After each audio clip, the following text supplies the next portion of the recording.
Good morning, everyone, and thank you so much for being here for our 15th Breakfast Club. We're really excited about today's program because today we are joined by the Academy's Diving Safety Officer, Mauritius Bell. Hi, Mauritius. Hey, Laura, how are you? Pretty good. Mauritius Valente Bell, sorry.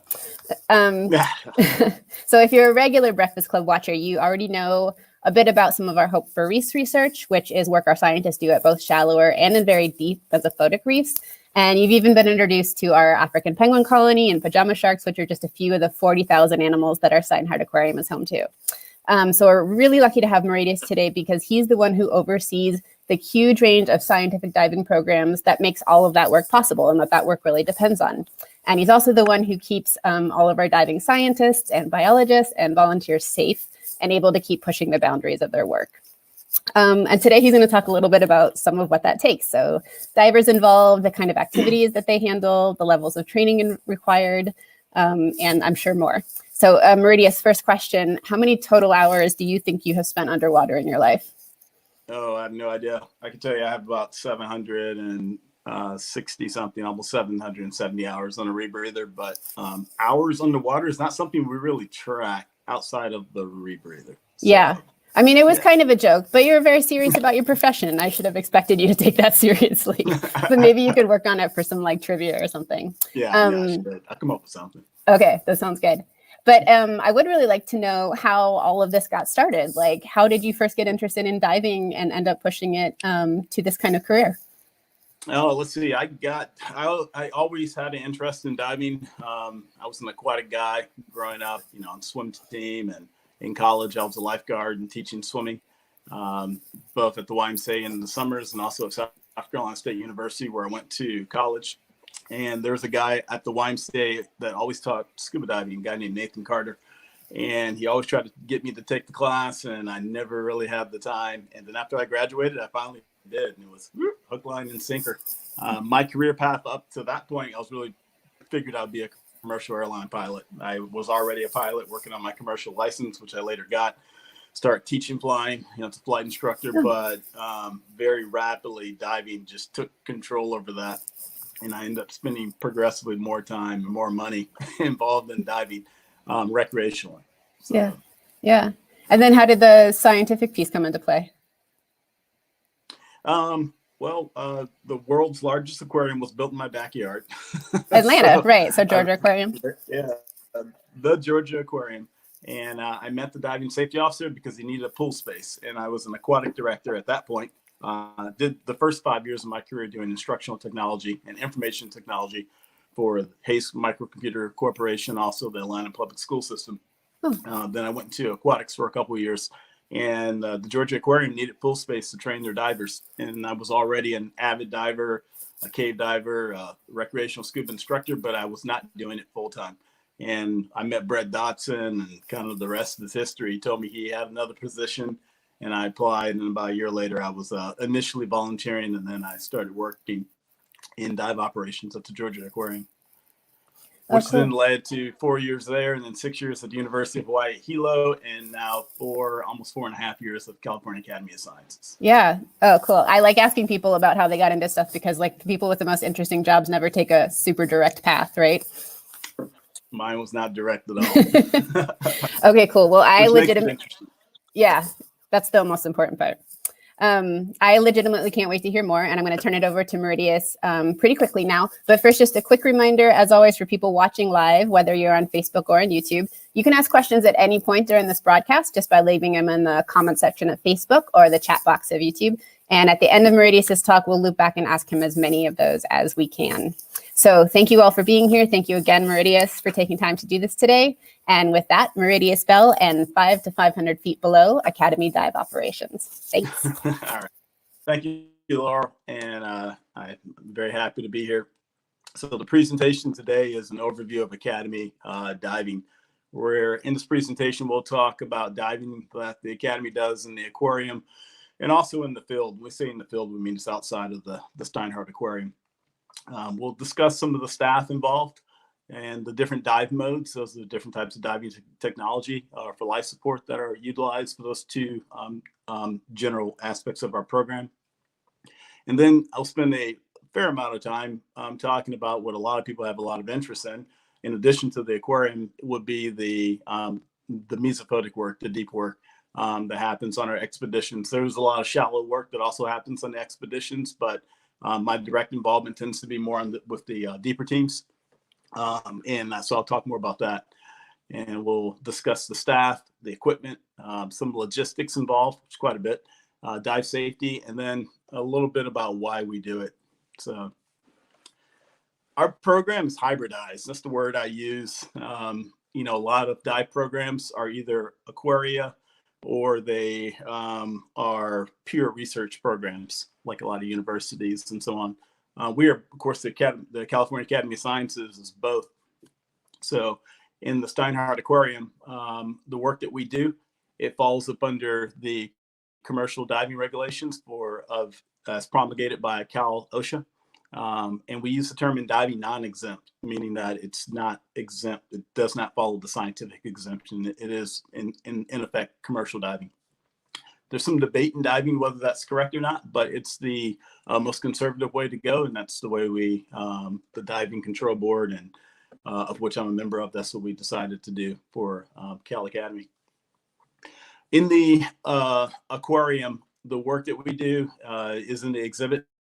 It's frequently husbandry. It could be cleaning. It could also be heavy maintenance. You're not going to see any really heavy maintenance slides here and so on, but both of those types of work would be, we would consider commercial. There is work or other types of tasks like dive shows, which are for education, which would technically fall up under the scientific exemption. We log them as such, but we conduct all dives, including animal care dives, in the aquarium as if they were a commercial dive. So divers carry independent breathing reserves, and there's always a tender topside and a designated person in charge, what we refer to as a DPIC. In this picture, you see an aquarium biologist on the left putting down soft coral. And on the right, you see one of our dive officers, Marina, cleaning. And then we also have the field work and everything we do outside of the building. So that work falls up under AAUS, and that's the American Academy of Underwater Sciences. When I say it falls up under AAUS, meaning the standard that we follow is the consensus standards for scientific diving is promulgated by the AAUS. That is who OSHA will look to as far as the definition for science diving goes, of the standards to which entities should follow when conducting such diving. So in the field, our science diving can be done in the form of collections.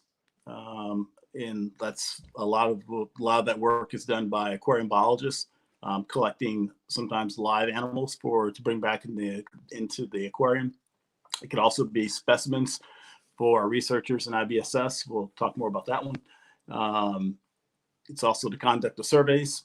On the picture on the left, you see one of our biologists, Nick Yim, and he's doing surveys as part of Reef Check California, and then a benthic survey probably. And then on the right, you see our senior director, Bart Shepard, my boss, and me in Guam lowering some autonomous reef monitoring structures that we will go back in a couple of years and pick up, but they remain on the bottom from anywhere from 100 meters to 45 meters or 50 meters, and then 10 meters. So roughly 330 feet, I think 180 feet, 170, 180 feet. And then the shallowest ones are sitting at 33 feet. And after 3 years, we go and retrieve those and collect them in the various places in the world that we have deposited them. And they will provide a lot of data as to what's been happening in the water column for the last couple of years. So those are two different examples of some of the field work that's done that will be scientific. Okay, specifically now, those are two general areas. Now we're going to focus on the aquarium for a little bit, and then we'll focus on the field. So aquarium diving. So this is a breakdown of all the divers that do dive in the aquarium. So we have about 46 volunteers. We have a very robust volunteer program. On average, I would say somewhere between 45 to 50 volunteers is what we have to meet the needs of the Steinhart Aquarium. And those needs are heavily maintenance, husbandry, of the exhibit and so on. And our actual husbandry biologists, we have 13 that dive. We have 4 dive officers, myself, and you already saw a picture of Marina, and there's Mark Lane and Allison Schaefer.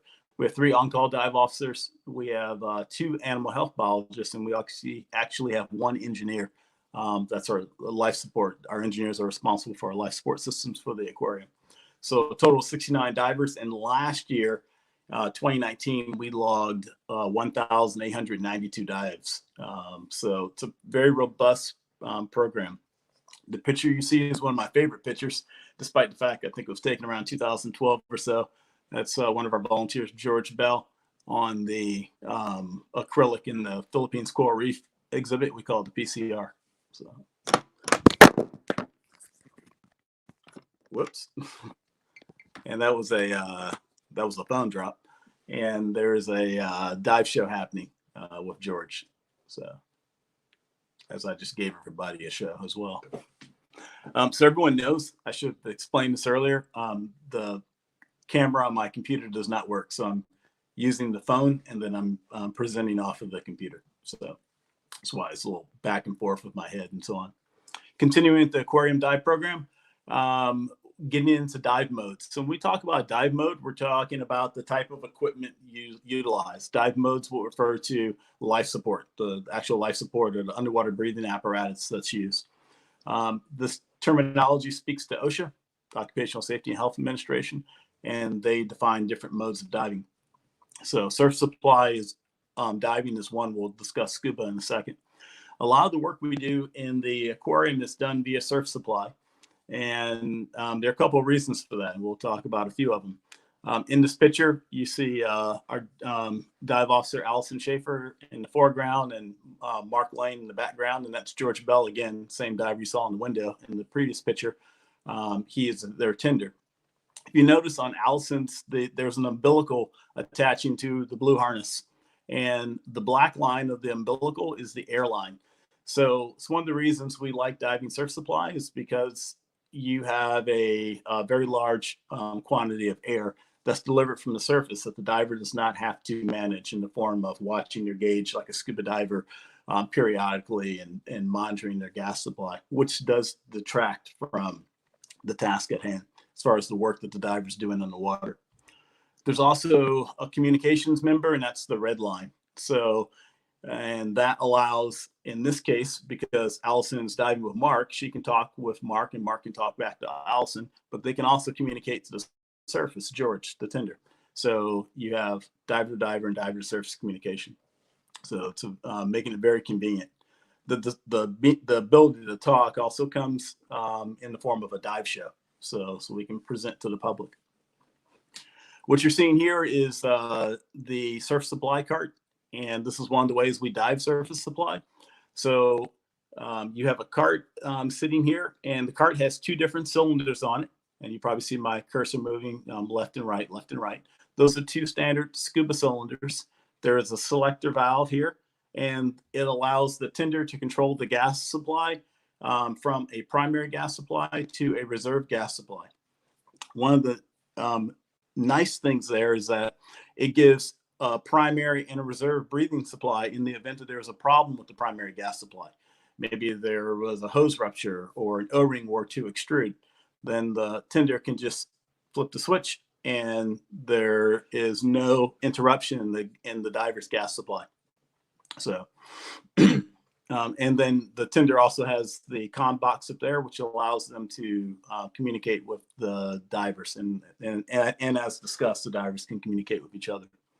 The tender can also rotate cylinders. It can switch to one cylinder, take one off the rack, put another one on, turn it on, switch back and forth.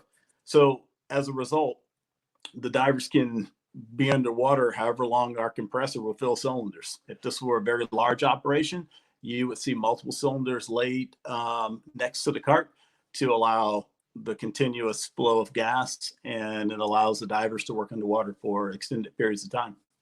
In this case, this particular dive was this is in the California Coast exhibit we call Cal Coast. And this was the replacement of the anode of the wave machine. Wave machine is a device that moves back and forth and creates the surge, the water movement that you see in that exhibit. So this yellow bucket over here with line is very commonly used, in that the divers can enter into the water, they can take what they need, or the tender can lower it down because everyone can talk. And then if Mark or Allison determine that they need a different tool, they can radio the top side. Top side can send down something. They can send things back and forth, and allows you to engage in continuous work without always having to ascend, exit the water, and so on. So one of the reasons why surf supply is the preferred mode of diving for the commercial world, or what I would just refer to as the working world of diving. So it's a great tool for us as well. So also, if you think about how large a scuba diver is, a lot of the exhibits in the aquarium are small. So for all of you that visit the academy and come to the aquarium, frequently you can see the top side of the Iconics. You can see the top side of the Philippines Coral Reef exhibit, or the Amazon Flooded Forest, also the Calcos exhibit. And those are large areas, and those exhibits are pretty large, and they're large enough to, allow a scuba diver or multiple scuba divers, because scuba divers are usually in a team of two, to enter and to swim around and do work, even though we do use surf supply in those exhibits as well. But for our back of house spaces, the exhibits get progressively smaller. And these would be a lot of the smaller exhibits that you see in the gallery when you're walking down or walking around in the various parts of the aquarium. So here on the left, we have our one of our aquarium biologists, Raya, and she is entering into the jewel cave. And you can see how small or how tight that entrance is. And you can imagine Raya trying to negotiate that entrance with a scuba cylinder on their back would be quite challenging. And then what you can't see on the right with one of our patrons looking is the space that Raya has between the acrylic and the rock work. And there's really not much. So it will be really challenging to get in the exhibit as a scuba diver. And then at that point, it'll be challenging just to turn around and move without bumping the acrylic and damaging it. So the other beauty of surf supply is it allows us to put a single diver in the water, because we never dive by ourselves, but in surface supply, the diver's buddy is the tender. The tender is responsible for your gas supply. They're responsible for the time. They know the depth in our case because the aquarium has fixed depth. So it allows the diver to enter into the water and just work. They don't really have to think about the other aspects of the dive like a scuba diver would. And those aspects are distracting or detract from the diver's ability to work. So surf supply is one of the reasons it's the preferred diving mode.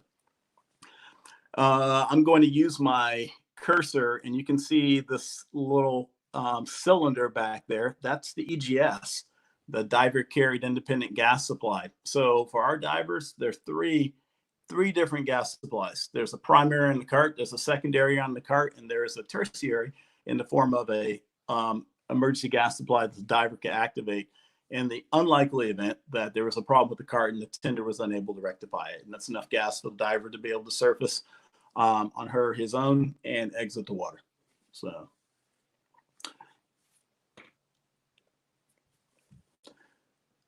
And this is more examples of small spaces.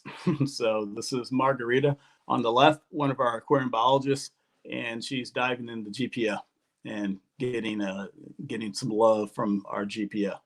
So another tight space, and you can imagine Margarita attempting to climb in there with a cylinder off her back like that, and so on. Also, surf supply makes it easier to enter these smaller spaces, not just from the physical size, but also the diver and the tender has to negotiate these ladders. And you see Margarita and Raya waving as they're getting ready to hop into the water, or as Margarita's getting ready to hop into the water. But that's our SoCal exhibit, if I remember correctly. But imagine trying to negotiate that ladder and so on with 35 pounds of cylinder on your back would be also more challenging. And then lastly, for full face mask or for surf supply, because the diver's wearing a full face mask, their mucous membranes are protected, and specifically their mouth, their nose, and their eyes. So if we think about on the left-hand side, we have maybe Stephen, one of our biologists in the penguin exhibit. The penguins, of course, all their bodily functions are happening on a regular basis and so on. So that water is best dived with the face encapsulated versus scuba, which has you have a half face mask and then a second stage in your mouth, which means there is ambient water around your lips and around your mucous membranes around your mouth and so on. So some form of encapsulation is a safer way to go for diving exhibits like the penguins and so on. And then on the far right, this is another dive show. One of our volunteers giving a high five. You can see the thickness of the acrylic, the fact that the hands don't actually meet, not even close to meeting, between the patron in the front and the diver in the back. So, but it's the full face mask that allows for that communication and for the diver to be able to interact with everybody. And everybody loves SpiderMan. So this is Halloween. So costumes get donned, and I think this is Michael Santos, and one of our volunteer divers, and he's waving to the crowd, and everybody is enjoying it. SpiderMan for our dive show, and then we also have Santa might show up during Christmas time. All right. The other dive mode, everybody's familiar with, right? Scuba, whether you dive or not, self-contained underwater breathing apparatus is the most iconic form of diving nowadays. So this is a picture of myself and Mark Lane looking very suave as we are getting ready to do a video reconnaissance dive in the Cal Coast exhibit. Of note for you divers out there is our standardized equipment configuration. So backplate harness, standard 2-inch nylon webbing, continuous with crotch strap, a wing, and then we dive a traditional Hogarthian or DIR setup of our second stage or alternate being on a necklace and a long hose as our primary. In the case of Mark and I, we use 7-foot primaries, but most of our aquarium configurations have a 5-foot primary. And why will we use scuba? Scuba versus surface supply. What's the advantage? And we talked about the advantages of surface supply, but the disadvantage of surface supply is that there is an umbilical that you are tethered to. So you can get a lot of umbilical, but it also means that your tender has to play out a lot of umbilical and also coil a lot of umbilical when you get ready to move closer to the dive site, because umbilical is great because it's your life support, but also becomes an entanglement hazard if left unmanaged. So here we have Stephen Young in the PCR, and he is putting coral in place on the left. And then on the right, I do not know the animal, but the diver is Alan. And I think Tim and Marina are also there. And this is an animal catch-up procedure.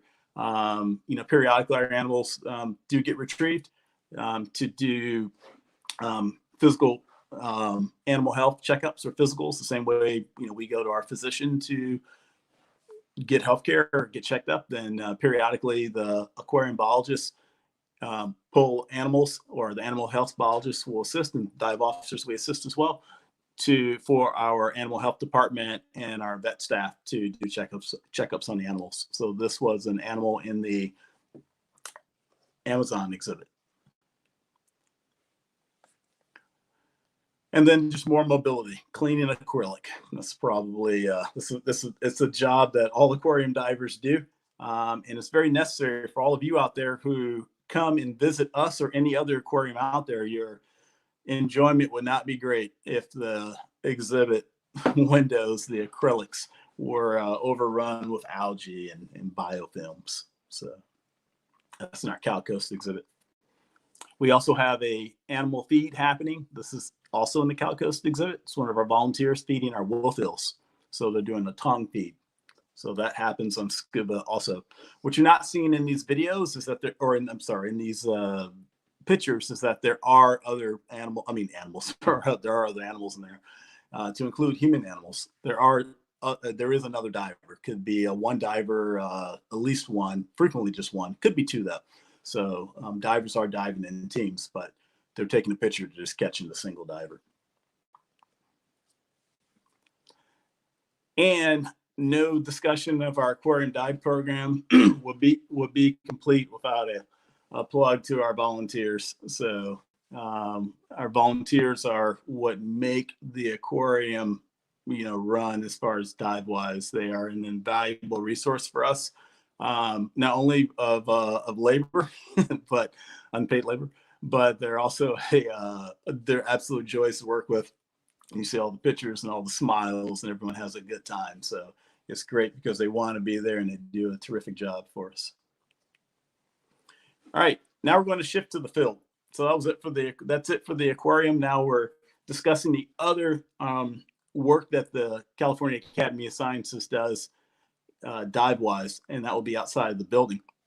So for our field divers, and some of these people, when we talk about biologists, I'm referring to aquarium biologists. Some of those would also be counted in the aquarium diver numbers. Actually, well, most of them, almost all of them, but two. But we have 12 researchers in IBSS. For those who are not familiar, IBSS is the Institute for Biodiversity, Science, and Sustainability. We affectionately call our research institution. There are people that do research, but the vast majority of, like our aquarists, our biologists in the aquarium do some research. But when we discuss academy research, we're primarily talking about IBSS, and that is the lower floor of the academy that's dedicated to research, and that's what those scientists do. Many of which you're going to see pictures of a little bit later. So let's see, we discussed the 11 aquarium biologists. There are 4 dive officers, myself, Mark, Allison, and Marina. We are also field divers for a total right now of about 27. Maybe 1 or 2 of these folks are not active, but yeah, about 27 total field divers is what we have. In 2019, those divers logged 702 dives. So again, like the aquarium program, it's a very healthy, very active field program. And what we see here is Reef Check California. So Reef Check California is a citizen science program, or just Reef Check in general, engaged in research, conservation, education, and it says saving reefs worldwide. And we partner or participate very heavily with the California chapter of Reef Check. So what you see here are a number of aquarium biologists. Barbie, who's actually no longer with us, she's down in San Diego now. But Nick, Reef Check coordinator Dan Abbott, Marisa, Margarita, and Raya, you saw pictures of before, but they are out at Breakwater in Monterey conducting, this was actually a training dive, but it's one of the sites that they do survey every year. And these surveys would include fish, invertebrates, and kelp. So, and they do biological assessments or ecological assessments, essentially characterizing the environment. Provides very valuable data. Reef Check California does to state lawmakers and other individuals that make policy decisions. So for scuba, there are many advantages. First of all, you will not see surf supply in this list because we don't really dive surf supply in the field. It's a tool or dive mode that we use in the aquarium. Doesn't mean that we could not, we just tend not to. We don't really have a need for it as of right now.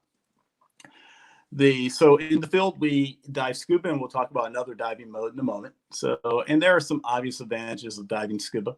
It's ubiquitous. Scuba's everywhere. Everyone knows scuba. It's very straightforward. It's readily available. It's very inexpensive.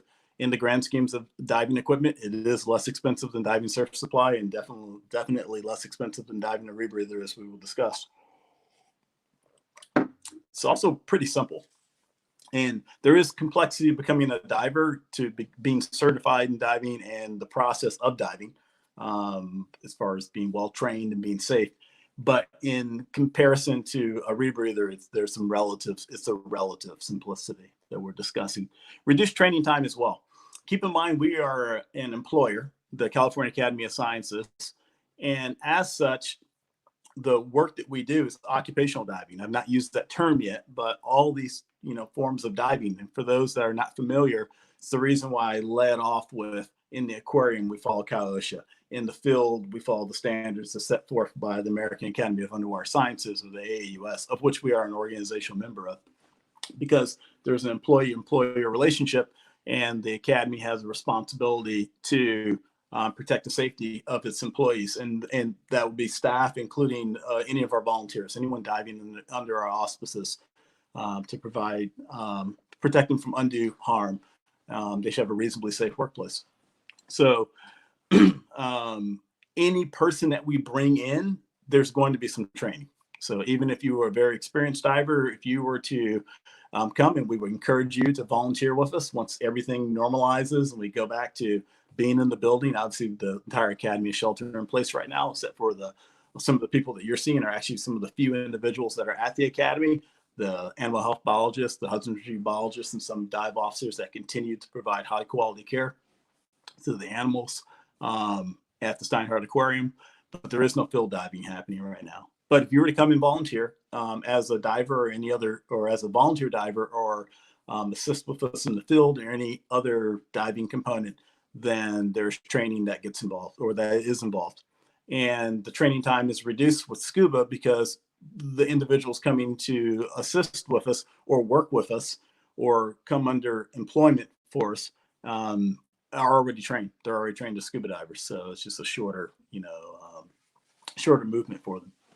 I moved here without saying this is one of our divers conducting a survey for Reef Check. So not as clear as the tropical water that you're used to seeing in most of our other videos and pictures, because so much of our work does happen in the tropics, but we do work in California waters and our own coast as well. Very important work. So those are some of the advantages. There's some disadvantages too, right? So if you're a scuba diver, one of the disadvantages is, I would call it a limited utility. I mean, there's a lot of utility in scuba, in open circuit scuba, I should specify, but it's challenging to go very deep on scuba, particularly the depths that, as many of you are aware, that we dive in the field with the Academy for the research that our researchers are doing in IBSS and in support of the Hope for Reefs initiative. And then time is problematic as well. So we have a very limited breathing supply. You have a limited breathing supply in any diving mode, short of maybe surf supply. But for scuba, or for any self-contained underwater breathing apparatus, your time is definitely limited. And open circuit is much more limited, significantly more limited. So the deeper we go, the shorter our time gets. The time that we get to work. Our gas supply goes or is expended a lot quicker, and also our decompression increases pretty rapidly. And that's decompression is the elimination of those inert gases, the helium and nitrogen in our tissues from the diving process. So the mode that frequently people want to talk about, so rebreather, surf supply. Not surf supply, but closed circuit rebreather or rebreathing technology. So, and you'll frequently just hear me call it a rebreather or a CCR. So I have it in parenthetically right there, CCR. There are a lot of advantages to diving in CCR. And I put a bunch of them up here. And for those that are familiar, this will be old hat. For those that aren't, a closed circuit rebreather is a device that recycles our gas. So we rebreathe it. It's like breathing in out of a bag and put a carbon dioxide scrubber on it. So all the carbon dioxide is sequestered with each breath. So we do not rebreathe that. So we have a scrubber. We metabolize some of the oxygen, and then the computer via the set point or via a solenoid, or us hitting the manual add button on our oxygen pneumatics, we add oxygen back to account for what's been metabolized. So we maintain a constant PO2 or pressure of oxygen in the loop. And that is a rebreather. And as a result, as you can imagine, that allows us to stay at underwater for extended periods of time, regardless of what that depth is. We will get more time underwater on a rebreather. So with that, it's less volume, and volume meaning gas. And with that, for the types of gases that we use for the depth that we go to, which is going to be a lot of helium, upwards of 80 to 85% helium, to attenuate the narcosis, the narcotic effect of all that nitrogen interacting with our central nervous system, specifically our brain, which causes what we call an anesthetic effect, or has the feeling of alcohol intoxication. So, which is dangerous. We cannot think clearly. And even aside from the safety diving air with a lot of nitrogen, it will be highly ineffective for our researchers to go down and make the very important, the very time-consuming, very tedious observations that they're doing, or catching fish. Their dexterity or their agility will be off, and so on. So the dives will not be as effective. So if we were impaired by narcosis from nitrogen, so we use a lot of helium, and helium's expensive. So breathing it open circuit every breath, we're just losing massive amounts of it, and we don't want that. So that's the advantage, one of the advantages of the rebreather. Also, because the oxygen is kept constant, if the oxygen stays at a particular rate, then the helium and nitrogen are going to be lower. So, and there's a larger explanation for that, but I'm going to keep that one simple. And so we have a decompression advantage. So more of a metabolic gas of oxygen and less of inert gases of helium and nitrogen. So our decompression will be shorter for a given exposure across the entire dive on a rebreather than diving open circuit scuba, traditional scuba. And then it's comfortable. And this is not something that is inherent for a lot of people. You don't necessarily think about it. A lot of rebreather divers don't think about it. Definitely scuba divers who are already scuba divers, open circuit scuba divers, and transition to closed circuit, and they get on the rebreather and they say, wow, this is really comfortable. And one of the reasons is that the gas that you're breathing is 100% humidified. And as a result, you do not get as dehydrated as you would with open circuit scuba. Every breath that you breathe has to be 100% humidified before it hits your respiratory tree, your lower airways, to prevent spasms and so on.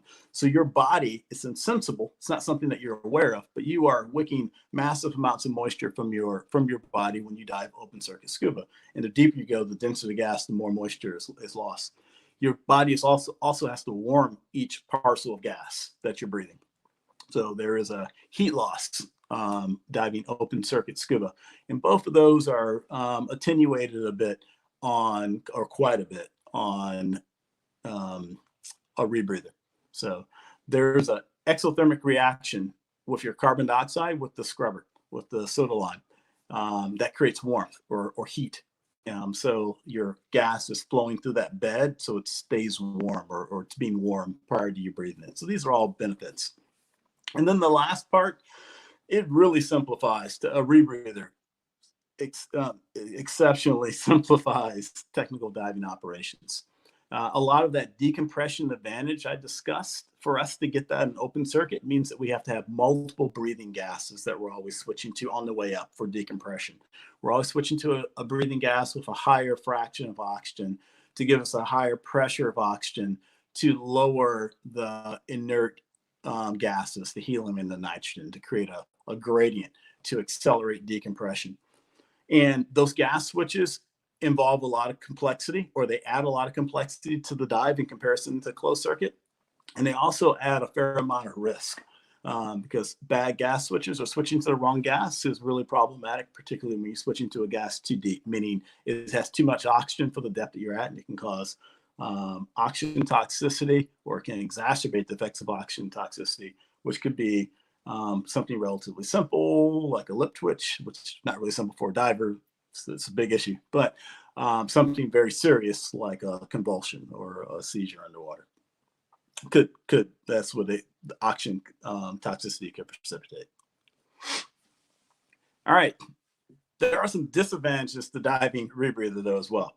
And the big one is cost. The acquisition of the equipment, not cheap, particularly in comparison to open circuit scuba, which is relatively inexpensive. There's also a lot of complexity. And I just gave you the word simplicity. So you're like, well, why would this be more complex? The overall device is more complex. And as a result, the training regimen is longer. It takes longer academically to understand the rebreather versus open circuit scuba. It takes longer to assemble the rebreather. Because there are more parts, there are more checks. It takes longer to service the rebreather. All life support equipment has to be serviced, has to be inspected on an interval and serviced on an interval. So every part of a rebreather is more complex than open circuit scuba, or most parts of it, for all intents and purposes. And then as a result, the diving's a little bit different. Things like buoyancy control are going to be different for the diver.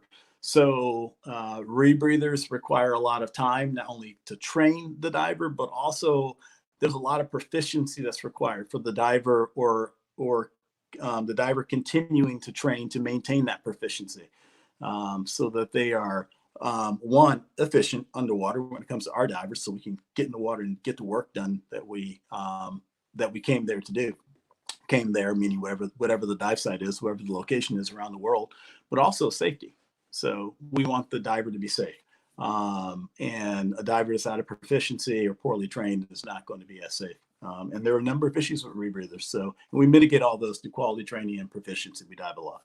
So some other disadvantages is that those onboard cylinders, you see these yellow cylinders on the back, and these are the small ones that we use for training. Our support divers can use those. We could use them, but we tend to use a larger gas supply for the depth and the duration that we dive, that we frequent on the rebreathers and so on. Those cylinders, they are scuba cylinders, but they're not common. You know, it's not really common to go around and find a 30 cubic foot scuba cylinder.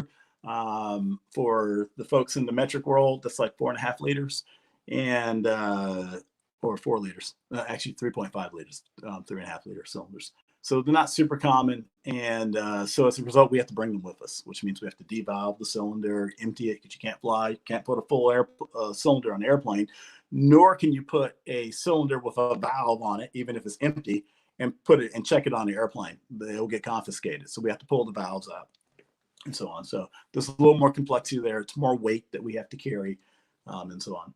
And then if you were an individual on the surface, if you're a diver and you're familiar with diving operations, then one of the nice things about open circuit scuba, from a safety perspective, if you're on the boat and you're driving the boat, or you're the dive master, or topside tender, or dive supervisor, then you can see bubbles. Now, the deeper the divers go, the more diffuse the bubbles get. And it gets to be kind of challenging, particularly if they're in like high winds or rough seas, to ascertain exactly where the bubbles are coming from. But you still have an idea. You can see bubbles, in a lot of cases. In a rebreather, that disappears. So there's no way of knowing where the divers are underwater. And we mitigate that with thorough pre-dive briefings for the topside crew. But it is an inherent challenge. All right, here we're on a boat in Madra. That's Mark Lane. He's packing the scrubber. So you heard me talk about the scrubber, the carbon dioxide scrubber. So there's a soda lime chemical called softener lime is the brand that we use. And Mark is filling all these granules in his scrubber basket to pack his scrubber bed. So it sequesters the carbon dioxide, does not allow carbon dioxide to bypass or slip through and so on. So the packing is a procedure that any rebreather diver is familiar with. It's going to differ from unit to unit, but the concept remains the same. So that is an added complexity. And wherever we go, we cannot dive without these kegs, lots of them. Our rebreather holds about 6 pounds.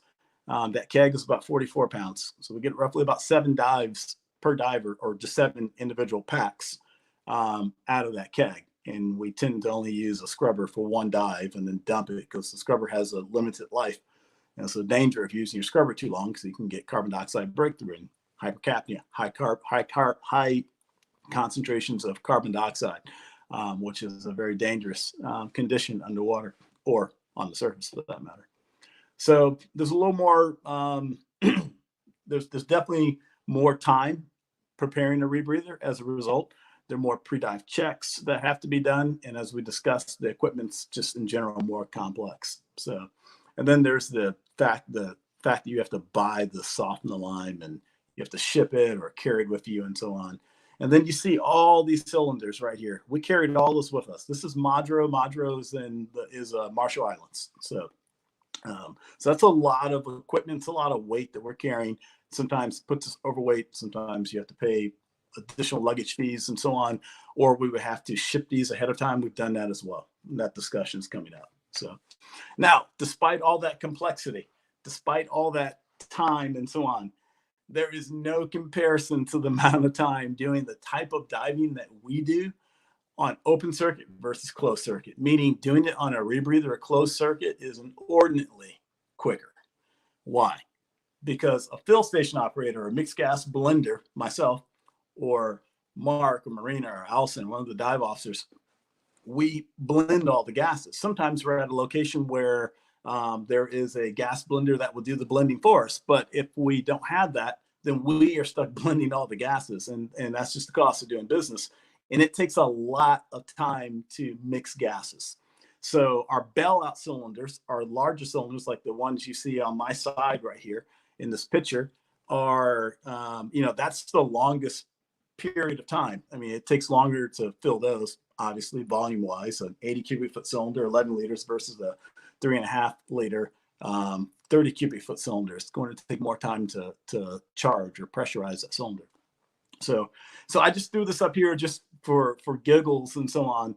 For us to do the dives that we're doing, you see me diving in a very typical open circuit technical diving configuration, the way I would in a cave in Florida and so on, or even in open water as I did in Hawaii. But you see twin cylinders on the back, and you see 2 stage cylinders here. So that's a total of 4 cylinders, right? So for us to do the dives, and I'm not going to get into bottom gas versus decompression and so on, but for us to do the dives that we do, we would need any more or somewhere from 1 additional cylinder for our shortest dive. We're just doing a very simple dive, right? To our largest dives, we probably need 12 additional cylinders than what we already carry. And we carry 3. So 12 additional, anywhere from 1 to 12 more to get those dives done. So when you look at it from that stance, diving rebreather, even though it's rebreather divers like to complain about the arduousness and all the checks and the packing of the scrubber and the filling of the cylinders, but we kind of forget from whence we came, right? Doing these dives open circuit would have been, I never dived a 500 feet open circuit. My deepest open circuit dive was 280 feet in Eagle's Nest. It's a cave in Florida. And it was still a lot of time preparing, putting all that gas in that big set of doubles on my back and so on. So much, much simpler in the grand scheme of things. All right. So that's it for our dive modes and field. Now we're going to move into expeditions. So there's a lot of slides. You're going to get a lot of information. So let's hop right into it. So here you see a bunch of our expedition divers. So in general, we have 2 teams, and the teams tend to work together and so on. But what you see here is Pim Bungart's, in a postdoc, Alejandra Hernandez. They are coral biologists. So that's what they're studying. Here is a trip in Curacao. You see myself, biologist Kylie Lev in the aquarium, and Allison Schaefer, our dive officer. Then we have some support divers. We have Ryan Schaefer and Raya Evan, and graduate student Johanna Pim, works at Pim and Ale. So this was working Curacao in February. So this is the coral team. That's what I call them, right? And then later you'll see pictures of the deep team, Bart, Louise, Hudson, Tyler. And then like Tyler actually came on this trip. And of course, Allison, Mark, Marina, and I are dive officers. So we are part of all the teams. We support everybody. So, but I wanted to give a little shout out to some of the other rebreather divers as well. So this is very different for the Academy in comparison to a lot of other entities or individuals doing this type of work. So we have a very large rebreather team. I don't know exactly where our rebreather team stacks up as far as others, but I'm not too sure how many other institutions have 11 active mixed gas rebreather divers. All of our rebreather divers are mixed gas. Some of them dive as shallow as 200 feet, tongue in cheek, 60 meters. And some of them dive as deep as 500 feet, 152 meters. So, but, they're all mixed gas, technical divers and so on. So we have 6 researchers on that team. 4 of them, I'm just calling them fish specialists or ichthyologists, but fish folks. That's Bart, Louise, Hudson, Tyler. And I threw Bart in there because Bart's actually, I got ready to call Bart a generalist because Bart knows a ton about coral. But I still think fish is probably more of a specialty of this.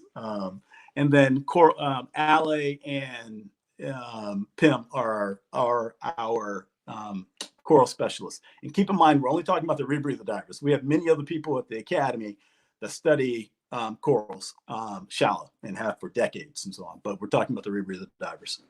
So we have the 4 dive officers and the 1 aquarium biologist. That's Kylie. So we have a total of 11 divers. We have 4 women, 7 men. About 36% of our team are women.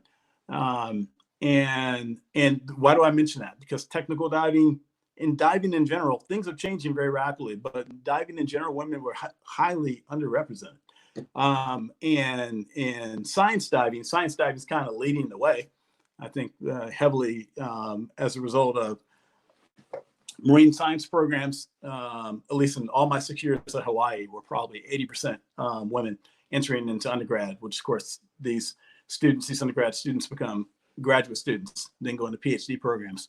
So, and then that makes its way into all institutions, including aquaria. So we're seeing a lot more women in occupational diving in the science side of things than we do in the recreational side. But the number of women diving in general is increasing, which is a really good thing. But technical diving is like deplorable. There were not a lot of women tech divers.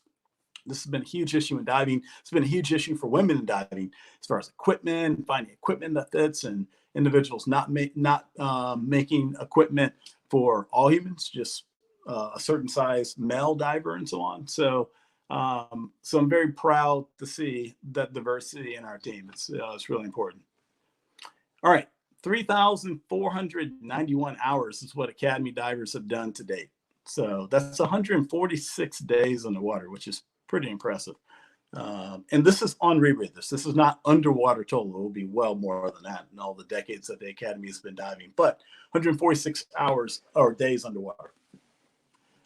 For our training, all training is done in-house. And that is somewhat unique as well. So we train everything from air diluent all the way up through mixed gas CCR. We train individuals to dive at the air diluent level to 30 meters, 100 feet, up to 500 feet, 152 meters when we start moving into mixed gas. Obviously, there are many, well, not necessarily obvious, but there are many stepping stones in between 100 feet and 500 feet. But ultimately, we have the ability to train it all in-house. Not the ability, we do train it all in-house. And then and then what I was showing here is this is Marina getting trained on the Rebreather, and this is Ale, and this is Allison. So all now mixed gas divers, deep mixed gas, technical Rebreather divers, doing decompression and using helium.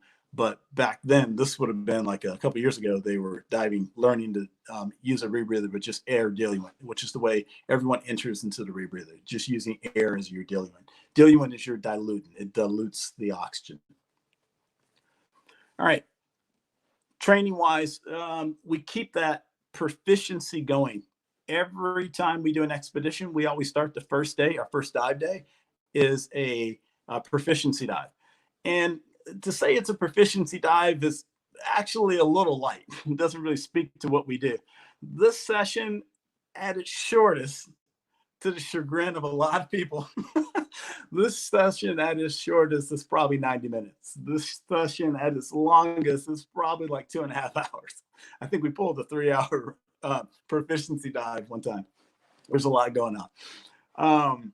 But I say that tongue in cheek. I also say that with a lot of pride, and all of our divers have a lot of pride in the session, regardless of how much we abhor the time that we spend, and everyone wants to get the depth and get working, because we go through every single mixed gas rebreather skill. So it's like over 15 skills, and these are not just disconnect and reconnect. We go through full scenarios, including communicating with the team and making a decision, and then we cut it from there. Some of the dives have us doing S&B shoots to the surface. That's where we send the buoy up as if we were not going to swim up the slope. We were going to do a mid-water ascent. We usually do this from 80 feet, about 24 meters or so. And we do we bail out and do multiple gas switches to the surface and so on. So it's not a trivial undertaking. It's a lot of time, but this is what mentally prepares us for the rigors of what we're about to do, because our dives are not going to be a couple hours and not going to be a max depth of 80 feet, 24 meters. They're going to be maybe as deep as 500 feet, frequently at least as deep as 400, 120 meters and so on. So these are our expeditions to date. 2015 predates me. I came to the Academy in February of 2016. 2015, I was still at the University of Hawaii, Hilo. But Vanuatu was the first Hope for Reefs expedition, so officially. So these are all the Hope for Reefs expeditions. Now, the Academy has been diving rebreathers well before 2015. I think the Academy's rebreather diving started in 2013, and they had done multiple trips and ultimately had gotten to depths of upwards of 400 feet. They were beyond 400 feet before the Vanuatu expedition. I say they because I wasn't part of the team at that point. But since 2016, these are the expeditions we've done. If you count them up, it's about 21. So that's quite a bit. For those that are not familiar, a lot of the locations you will have known, but I threw in BR for Brazil, St. Paul's Rocks, archipelago, about 600 miles off the coast of Brazil, and Fernando de Noronha, which is also a couple hundred, maybe a couple hundred miles off the coast of Brazil, and Trindade, which would be the big one. It's like 700 miles off the coast of Brazil. So we've done 3 Brazilian islands and archipelagos, seamounts, and so on. So preparation. Every expedition, this is where it begins. It begins in the dive locker. Well, technically, all expeditions begin with Luis. They begin in his office and his coordinations, and he working with Hudson and Bart and Tyler, coming up with the research objectives and the location and so on. But once we know we're going somewhere, they begin with Luis if they're fish. They begin with Pim if it's going to be corals. But once we know that we're ultimately mobilizing and we're going to go in X number of weeks or X number of months and so on, then the actual equipment preparations, it starts in the dive locker. So this is some years ago. This is Mark and Marina and Narne. Narne used to be a dive officer here. She's now at the University of, she's now at Boston University as a diving safety officer. But they were preparing cylinders. I can't remember where. We've done so many trips, 21 of them, but I think this one was probably getting ready to go to either the Bahamas or Easter Island, 2016, 2017. So all of our equipment, all of our rebreathers are stored here. Our rebreathers go through pre-dive checks each time they go out. And I don't mean the pre-dive check, or correction, pre-trip checks. I don't mean the diver's check. I mean, these are all, everyone you're seeing in this picture, all the dive officers are technicians of the rebreathers.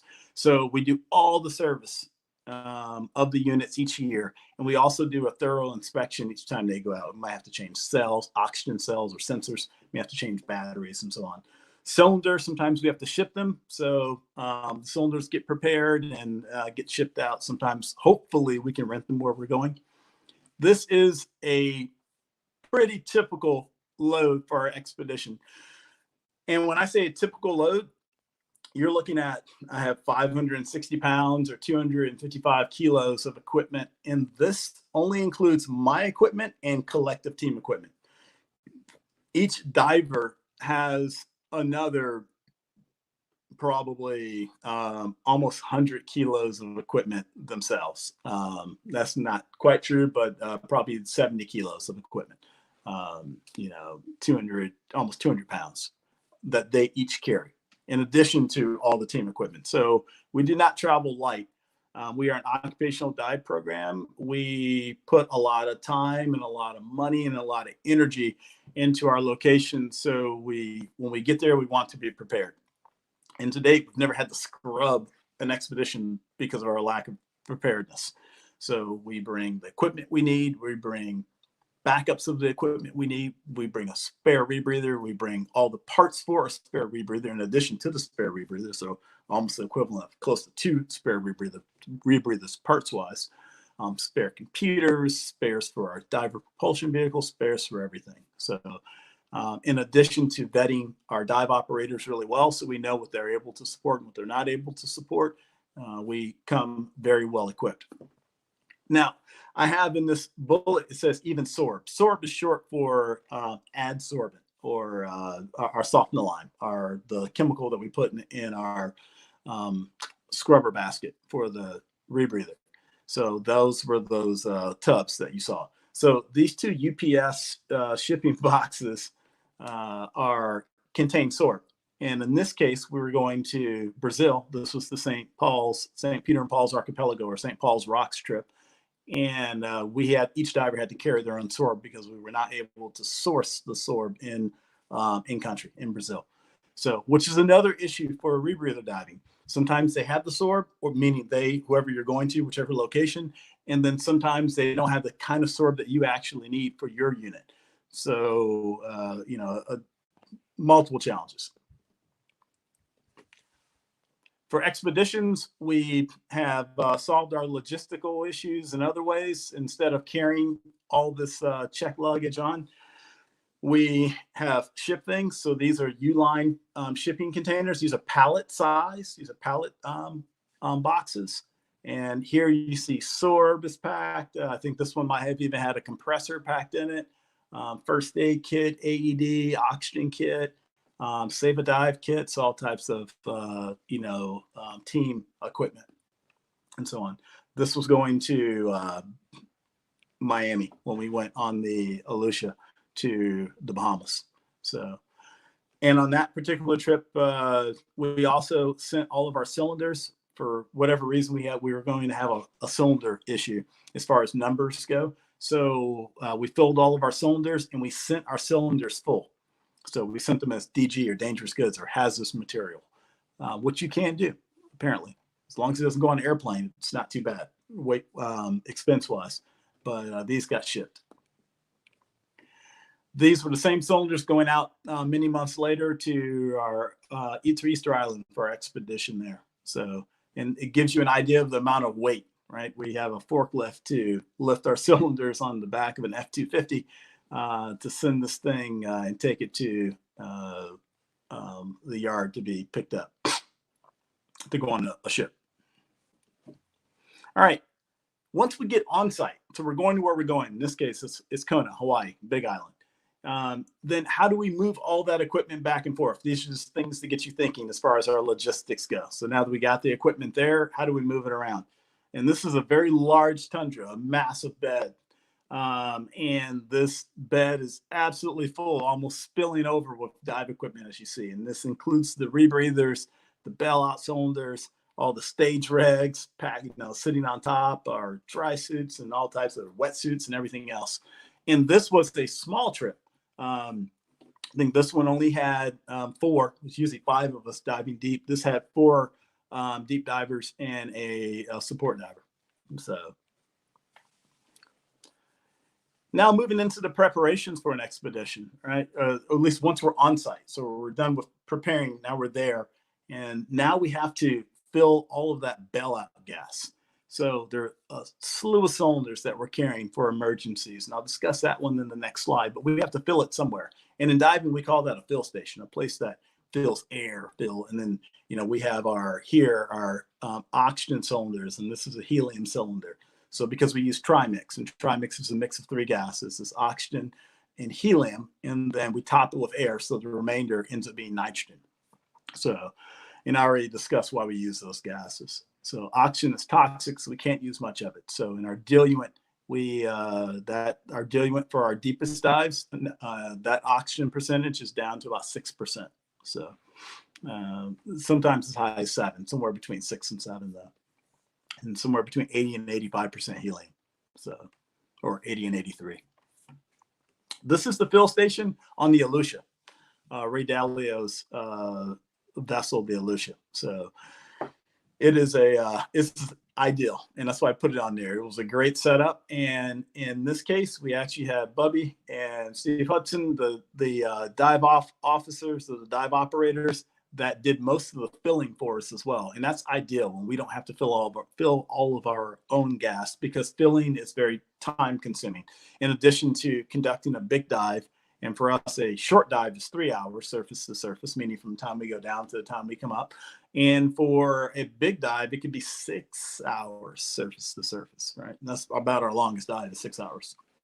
So, then think about the multiple hours that we spend setting up for the dive, and then the time that we spend loading onto the vessel. In this case, we're on the vessel on site, but if we had to, we're staying shore-based and we had to load our equipment into a smaller boat to take us to our dive site each day, and then all the pre-dive prep, then conducting a 3 to 6 hour dive, on average 3 to 5 hour dive. On average, I would say 4 to 4 or 5.5 hour dive is where our average would be. And then coming back and then cleaning everything and unloading. And after all that, now we're up to well over 10 hours. Then we have to fill multiple cylinders. We have to top the oxygen cylinders off. We have to top our onboard, our diluent cylinders off, and so on. So it ends up making for a very long day. So when we have individuals who do this, it helps greatly. One of the challenges that we also have to mitigate is, in this one, it's not too challenging, is ordering enough helium and oxygen. We've actually never had a problem with that. One of the challenges that we have had is getting the correct gas fittings. So coming from the United States, where the United States and the surrounding areas where our gas fittings tend to be relatively uniform. And I say gas fitting, I mean, when you order a cylinder of helium or a cylinder of oxygen, which valve are you screwing into that industrial oxygen or industrial helium cylinder? As you travel the world, the valving conventions change. And do you have the right one? So I carry an assortment, but this is and there are many errors involved in learning to carry the assortment. Luckily, we've always had individuals on site that can work it out. But you know, this is the joys of traveling internationally and diving. So this is not as ideal, but it was still a very nice dive shop. This is Orca Dive Center on Easter Island. So it's an amazing expedition. It was an amazing place to go. But unlike the one on the Aleutian, this is a dive center that doesn't deal in nitrox. Nitrox is an enriched gas. It has more oxygen, so you're in-gassing less nitrogen. And this is just a recreational diving gas. It can also be used for technical diving as well, but commonly available, except for they did not use it. And when dive centers tend not to have nitrox, then they also tend not to be as concerned with oxygen and cleanliness and what results from a system not being clean. And for us, we deal in a lot of oxygen, so a fire is a big issue if we have any hydrocarbons, any contaminants, any greases and oils, and so on. So the reality is this center was well taken care of, but those are usually things that myself and the other dive officers key into, and we have to, take extra care to ensure that the air is clean. We do have the ability to test air on site in the form of our Draeger tubes, but we usually prefer to procure all that prior to arriving.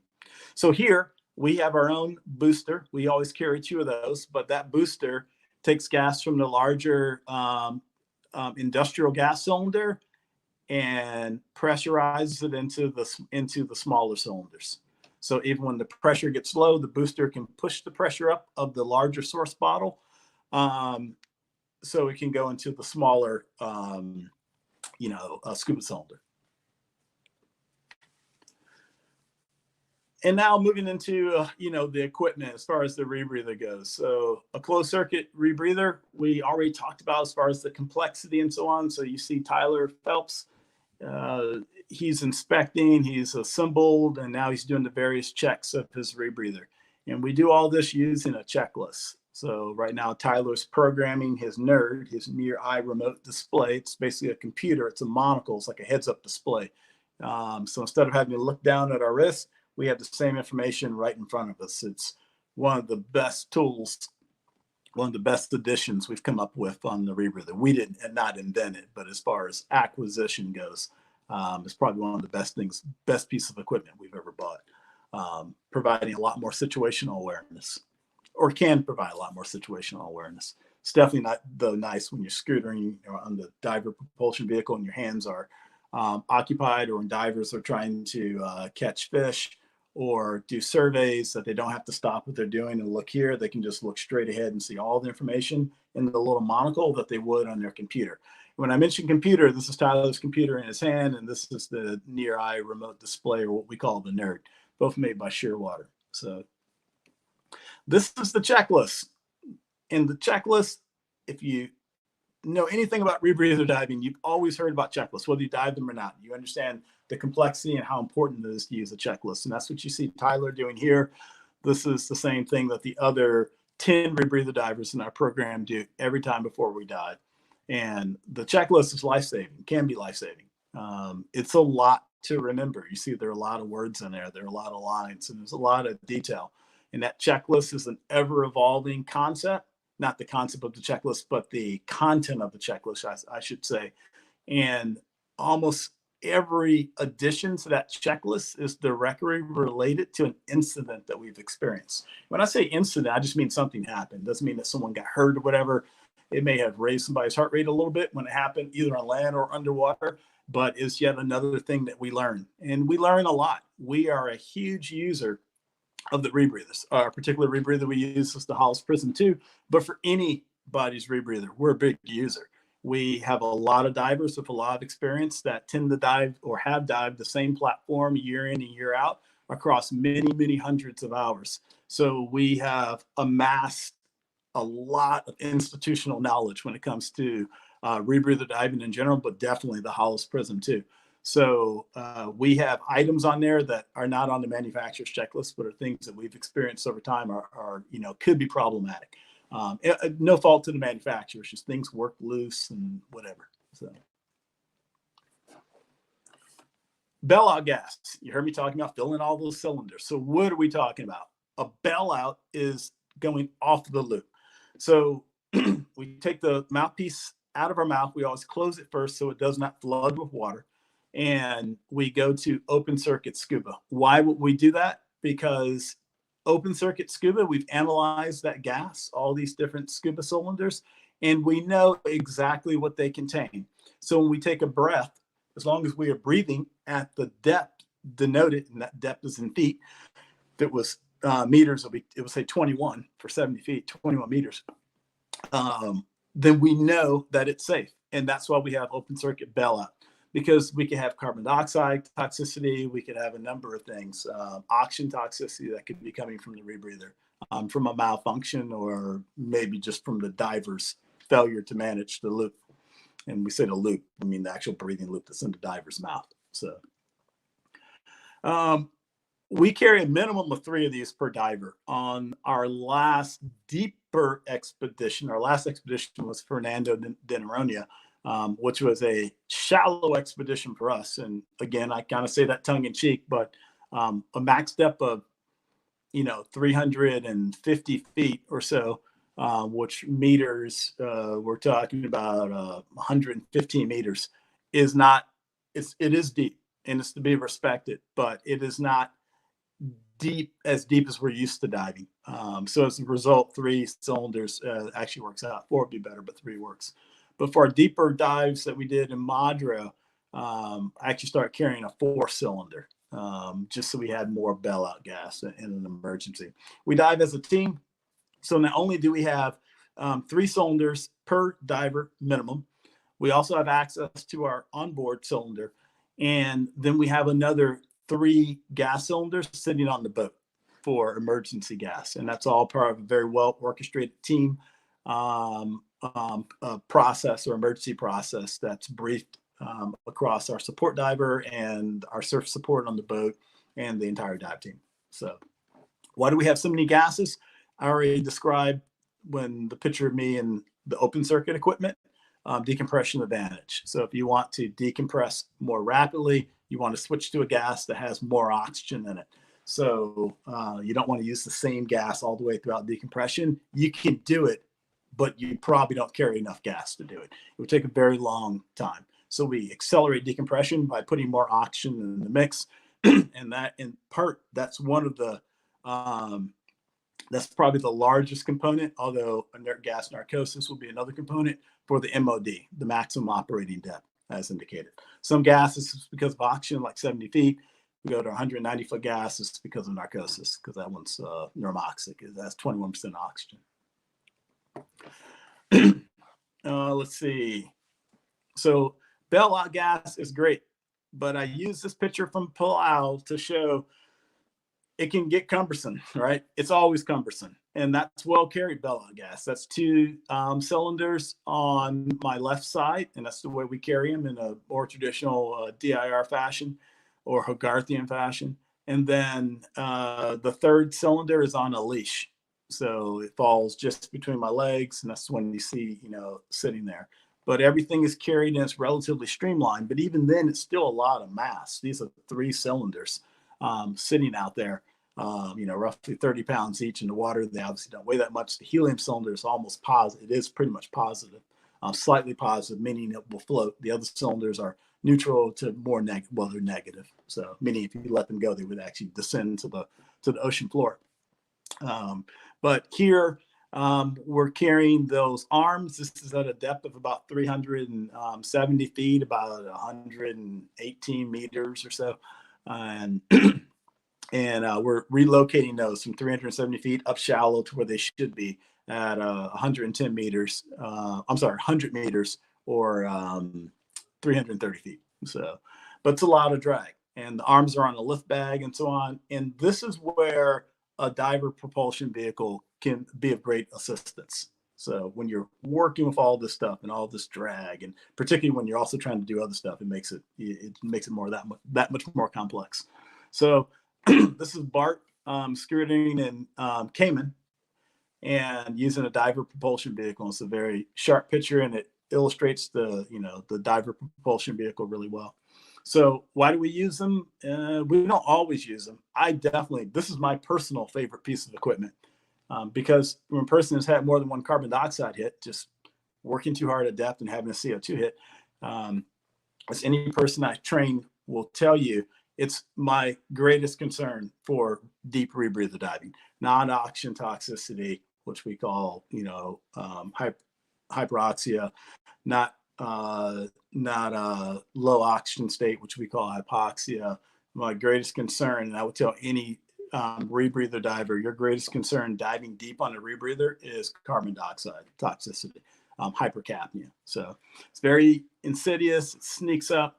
Just the gas, particularly if your gas is too dense, if you don't have the right amount of helium in there to make gas, to reduce the density, then there's going to be a lot of CO2 production just from the movement of all that dense gas through your lungs. And if you couple that with any undue exertion, then it builds up really quick. So anything we can do to reduce our exertion underwater, we do. And a DPV is a great mechanism for that. For currents, strong ocean currents, long swims, so we have to kick a long way. Why did these things happen? Maybe we drifted a lot before we entered into the water. You'll hear about that a little bit later. Not so much the drift, but our entry process.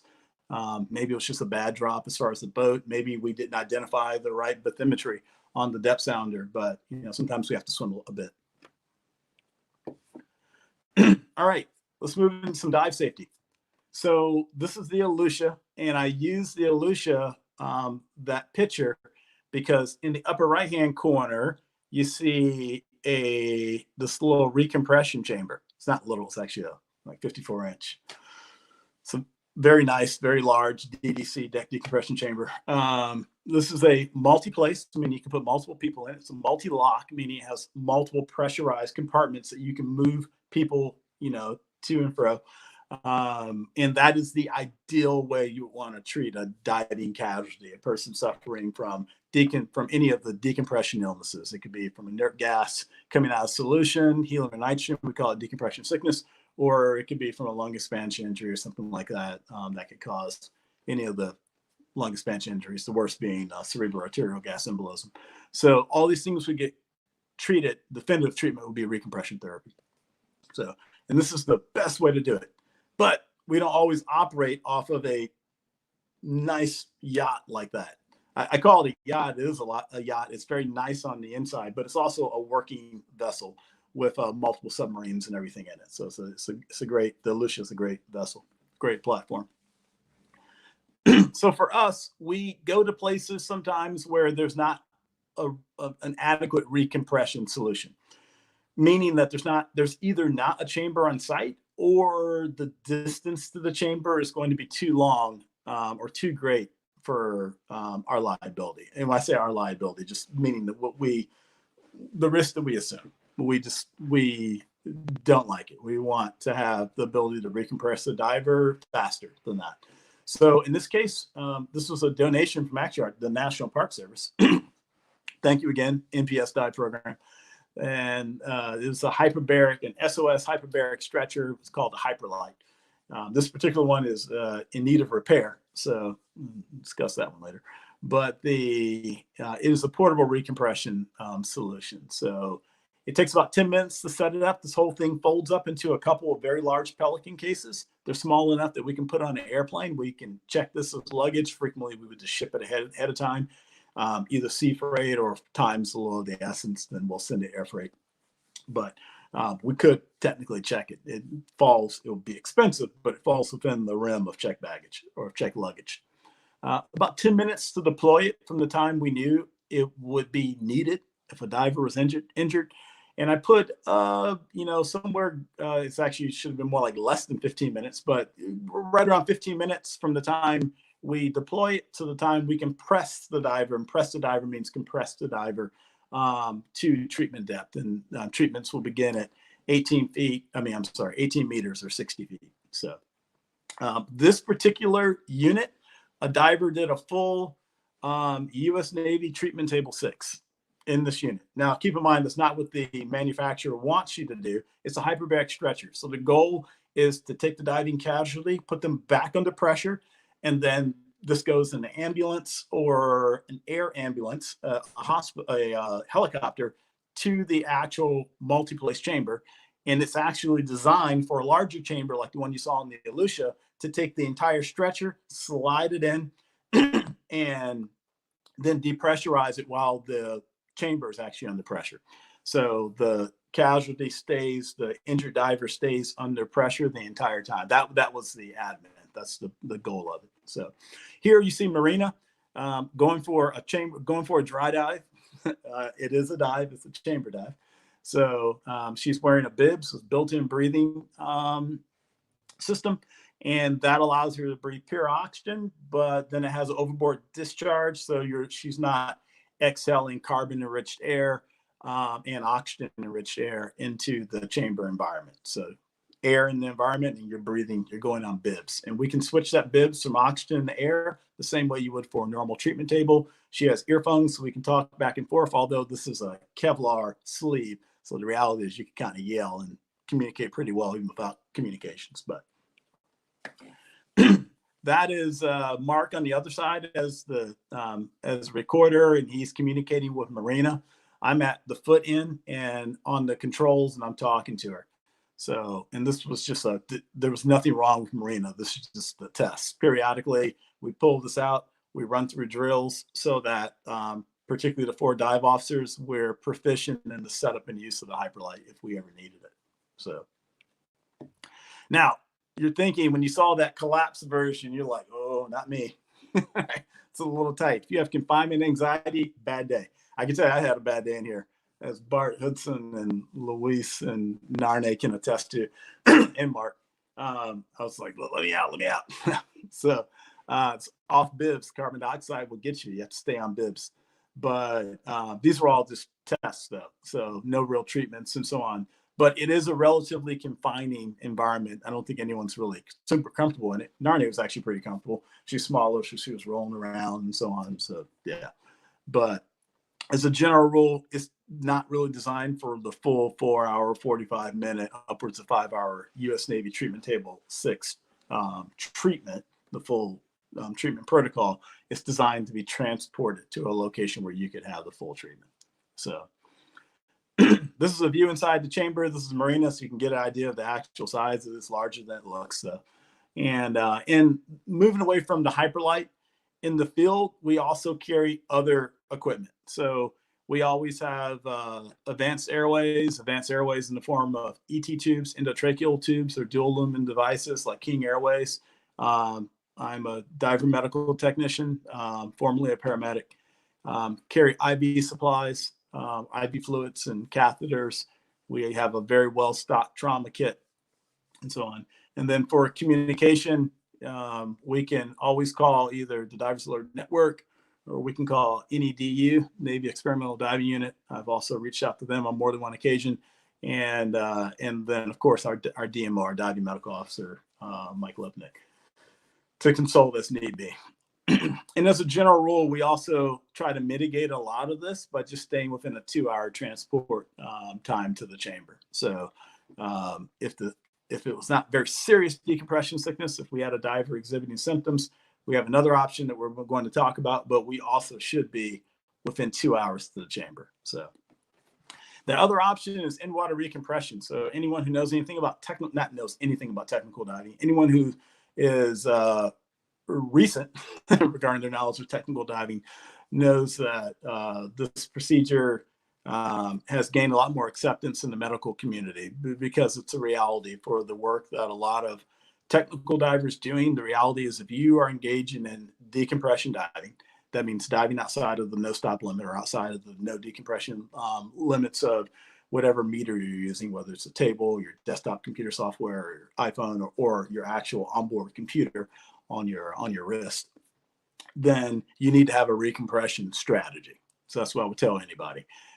So if you are not familiar with in-water recompression, you should become more familiar with it because if you're remote or if there's a delay, assuming that the diver is able to tolerate the treatment, safety first, then this needs to be something that technical divers are adept at doing and understand. So this is, I just threw this up here because that's our in-water recompression guidelines that we use in our program.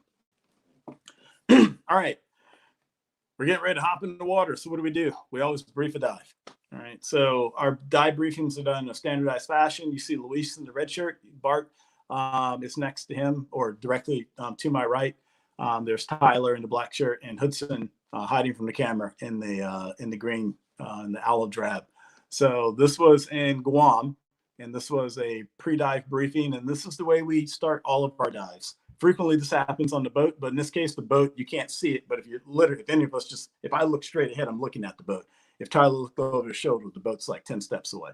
So we decided to burn some time and start talking about our objectives and so on before we actually boarded the vessel. So what you're seeing again is another use of a checklist, a codified, standardized process. We brief dives the same way every time. We brief them in accordance with the checklist.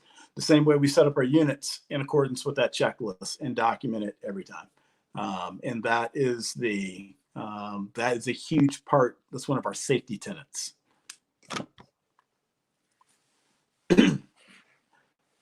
Then we have our pre-dive equipment check. So we've done the briefing and now the divers are in their equipment ready to walk into the water. So you see the look on everybody's face is the way this always looks.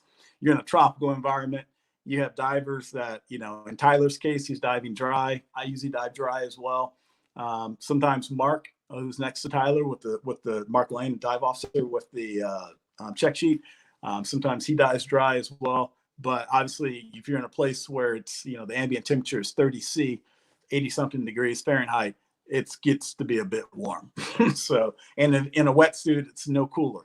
So it's still just as hot. So everyone's looking for everyone to move through the briefing, and so we can get in that cool water and cool down and get on with the work that we came there to do. But our pre-dive equipment check is done in a standardized process. So we check each part of the unit, everything from where your gas is on, is your BOV functioning, is your, all of your manual adds or your oxygen additions or gas additions functioning, are all your valves and drains and so on in the proper position, or your electronics programmed appropriately. And we all go through this. And then we actually go into our emergency equipment contents in our pockets. Each diver is wearing pockets. If they're in a wetsuit, they have these pocket shorts that they pull on. If they're in a dry suit, then frequently the pockets are already adherent to the dry suit. So we make sure everyone has what they need before we hop in the water. And then we stride. We can do a giant stride. We can do a back roll. We enter into the water. Sometimes diving shore base, what you were seeing in the last picture was the team was in Curacao. Ale, Pim, Mark, and Tyler. So they were actually shore based for that one. And there's still shore support. There's a support team just from shore. So this is actually Yanni from Florida Institute of Florida International University, a researcher studying some sharks that came with us to a collaborator, friend of all of ours, a collaborator, Luisis, and he joined us on the trip to the Marshall Islands.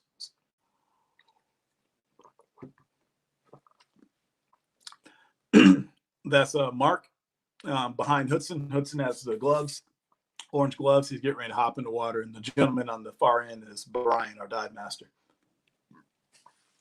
So we enter into the water, and then we don our equipment in water. We don our equipment in water for a couple of reasons. First of all, you see the sea state. It's relatively calm. There's not a lot of current. So we assess all that before we cut the engines, or, a good boat operator will ascertain the current, the set and the drift, and of the wind and the current, and try to keep us on position.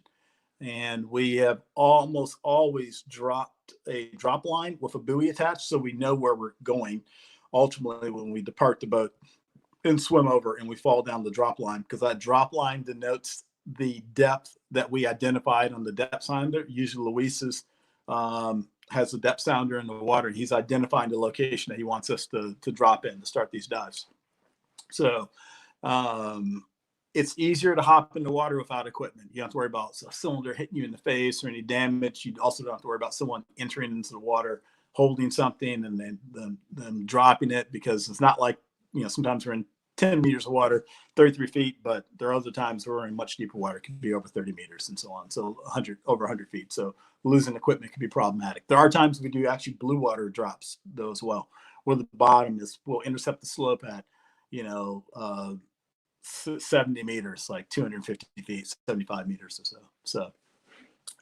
So when we can, we enter the water, and then we gain all of our equipment. And what you're seeing here are the bailout cylinders. So we put those on, then we grab our survey equipment, cameras, video cameras.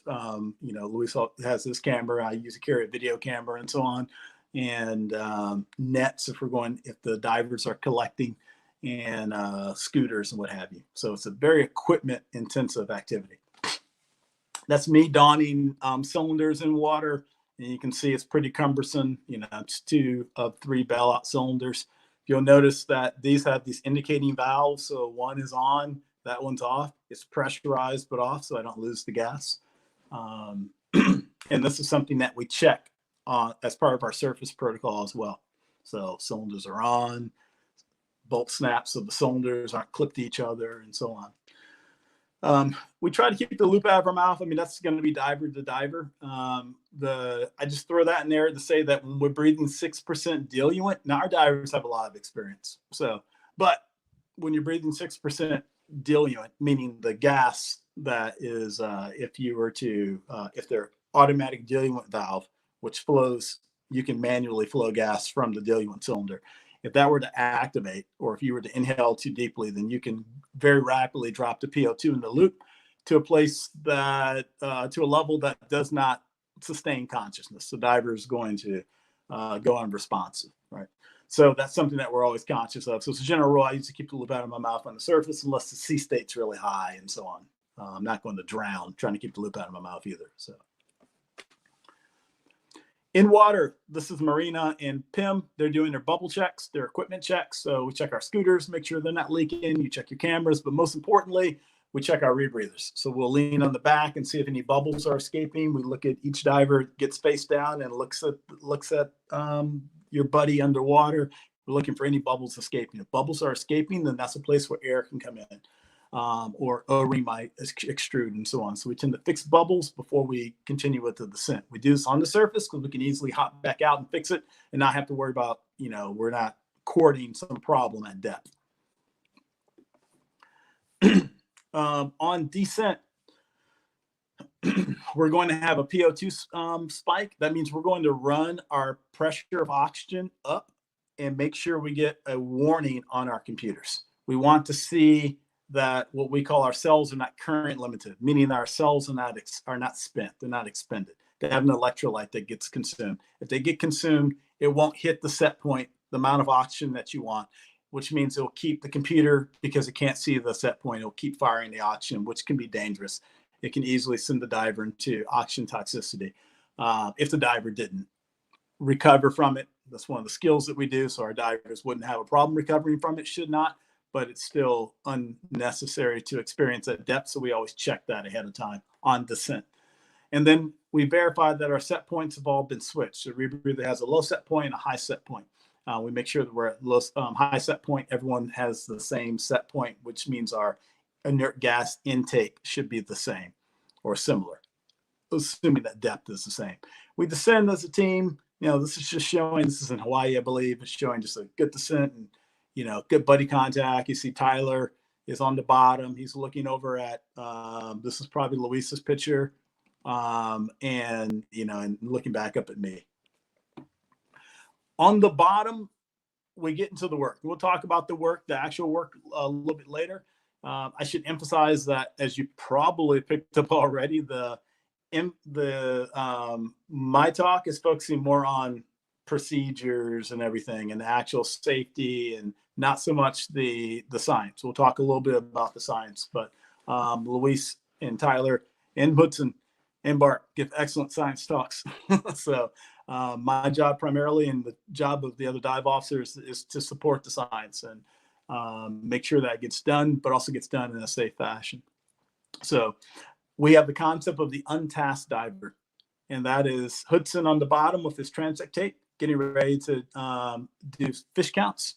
So, and then you have me up here. This is in Pohnpei, and Luis is to Hudson's left taking this picture. But I'm the untasked diver. So, meaning that I am not engaged in any scientific task. I'm not engaged in data collection or observation, other than the observation of the other two, in this case, or sometimes 3 or 4 divers. That's my task. And that's important. So everyone's not task loaded, and then we lose team awareness. So obviously each diver is engaged in a task and also looking around and making sure that their buddies are there and so on. But it's even more efficient to have a diver that doesn't have anything to do but think about depth, think about time, think about orientation, think about direction, and so on. On the set, we're coming up. This is after the work is done. So, this is a great picture that Luis took. This is the team, Bart, Tyler, Luis, Hudson, and I, ascending from a dive, a very deep dive, very amazing dive in Tahiti. So, and what you see is team awareness, everyone together, and our cylinders get rotated. So if you notice those numbers, sometimes you see 300 on the outside. That's the maximum depth. That'll be 90 meters. And then next thing you know, 300's in the back somewhere, and 190's on the outside, if you look at these different pictures. And that's because on ascent, we're always rotating our cylinders so that the applicable gas is immediately breathable in the event that we had to bail out. It doesn't mean that we couldn't breathe the deeper gas shallower to an extent, but it just won't be as efficient from a decompression stance. So we always want to have what I call the right cylinder on deck, on your harness, ready. As the dive, when we're ready, we send an SMB to the surface. That's a surface marker buoy. SMB, or sometimes called a DAM, dive alert marker, DAM. And other people have different names, but it's basically, back in the day, we call them safety sausages. But on a line, we send it to the surface. Orange means operations are normal, or ops are normal. So our support diver then sees that. He or she splashes, and they come down. So, and that's what's happening there. These are divers. You can see the boat above us. That's the typical visibility that we enjoy in a lot of the locations we go to. Not all of them. There are definitely some very murky dives in the Philippines and some other places we've experienced. And just due to ocean conditions and upwellings and so on, we've experienced, not the best visibility after experiencing amazing visibility a couple days before that. So the ocean is a dynamic place, unlike a cave. So, so this is the support diver coming down, and you see the reel that the diver has, and they're going to come down and meet us. I think this particular diver here is Allison. She was not diving deep on this trip. She was diving in support. So, and she's there with us. She's on a rebreather. She remains there with us throughout decompression. So we had a problem.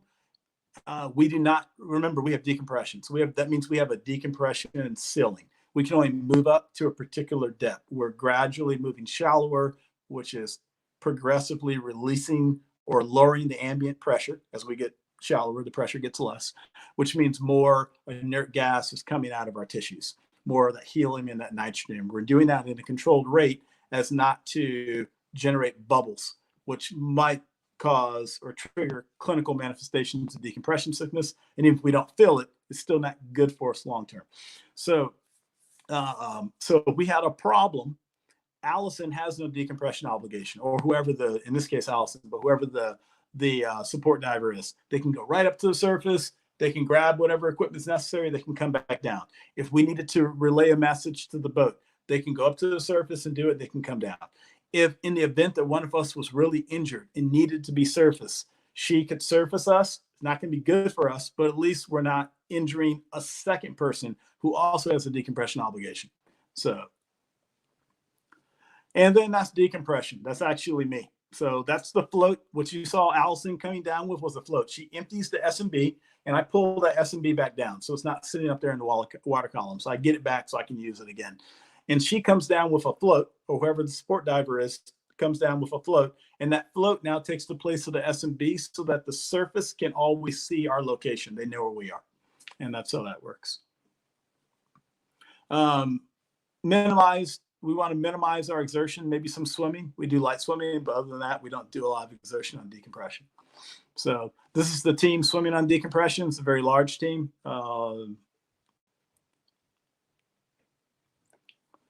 And we're on decompression. We don't have a lot to do. So this is Bart enjoying the applesauce. We can thank Tyler for the applesauce idea. I think the original eating idea probably came from Elliot with the bananas, previous diving safety officer before me. And since then, Tyler took it to the next level with the applesauce, which is very tasty, very easy to consume. And we do not litter. We, of course, put these back in our pockets and bring them up with us. If we're in tropical locations, we like bananas as well. They tend to stay nice and firm. They don't fall apart like other fruit does. And even with seawater and so on, it doesn't absorb much. So it tends to work pretty well. Do you have to eat? Nope. So, Luis frequently doesn't eat. Hudson sometimes does. Sometimes Luis does, usually not. I think everyone does now with the applesauce a little bit more because it's kind of convenient. So, and then carrying a hydration pack so we can hydrate. Don't want to overhydrate, but, maintaining hydration across a 6-hour dive on a rebreather or a 5-hour dive. On a rebreather, not as much of a concern, but still, it's nice to be able to hydrate.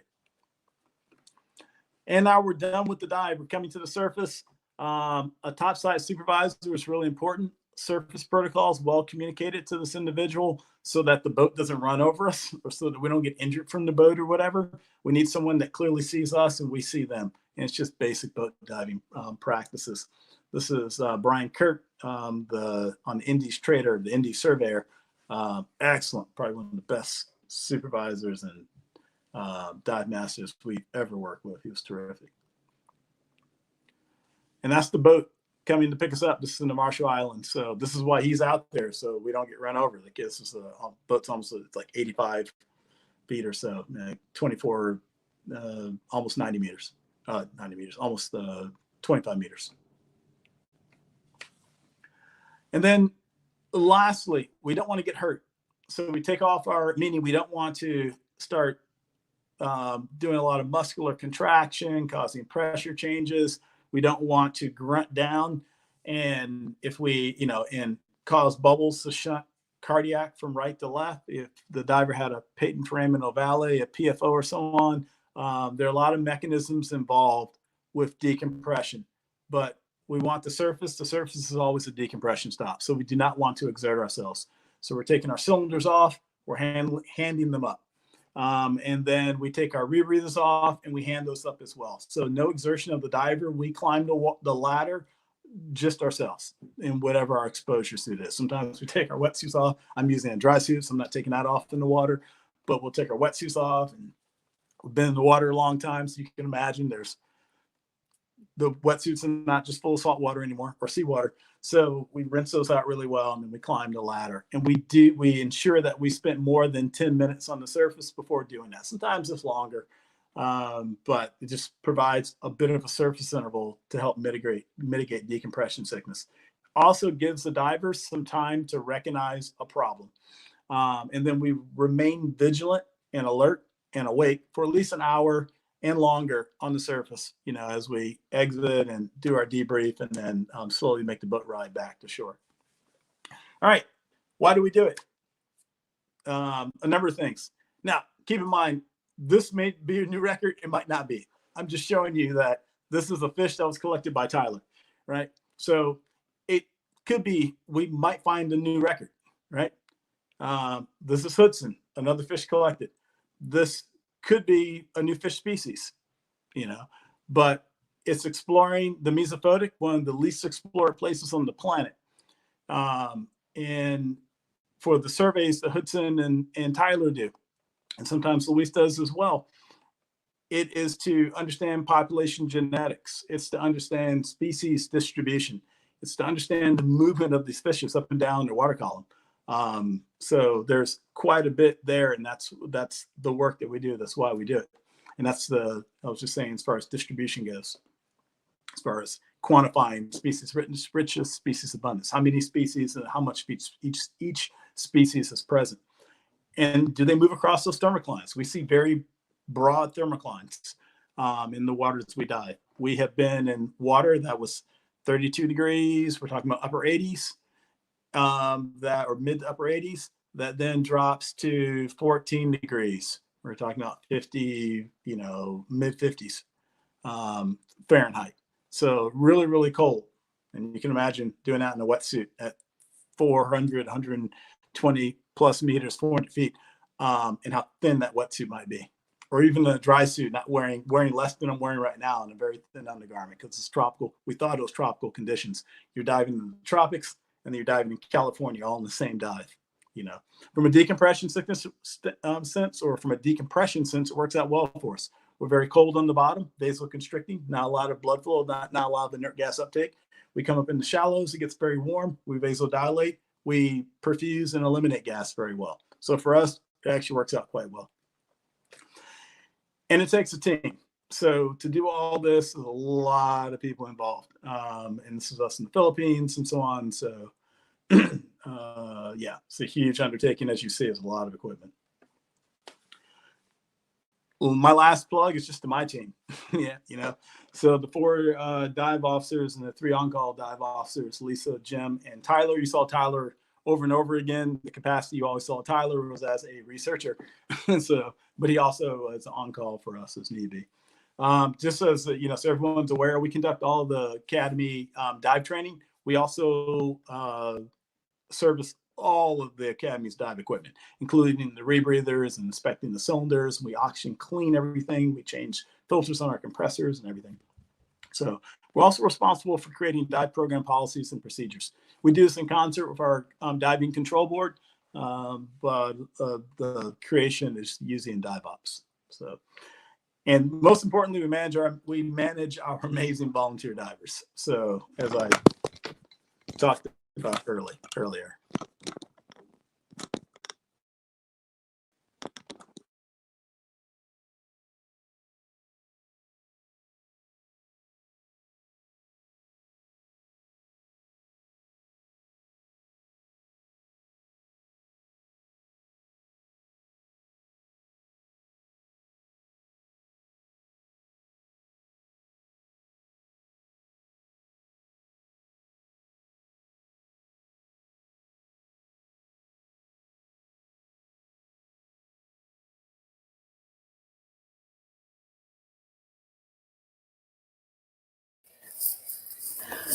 Hey, Mauritius, thank you. I think the last time you threw your phone, we actually lost the picture. Oh, there you are. Hi. There it goes. Yeah, dealing with the, oh, hold on. What's my phone doing?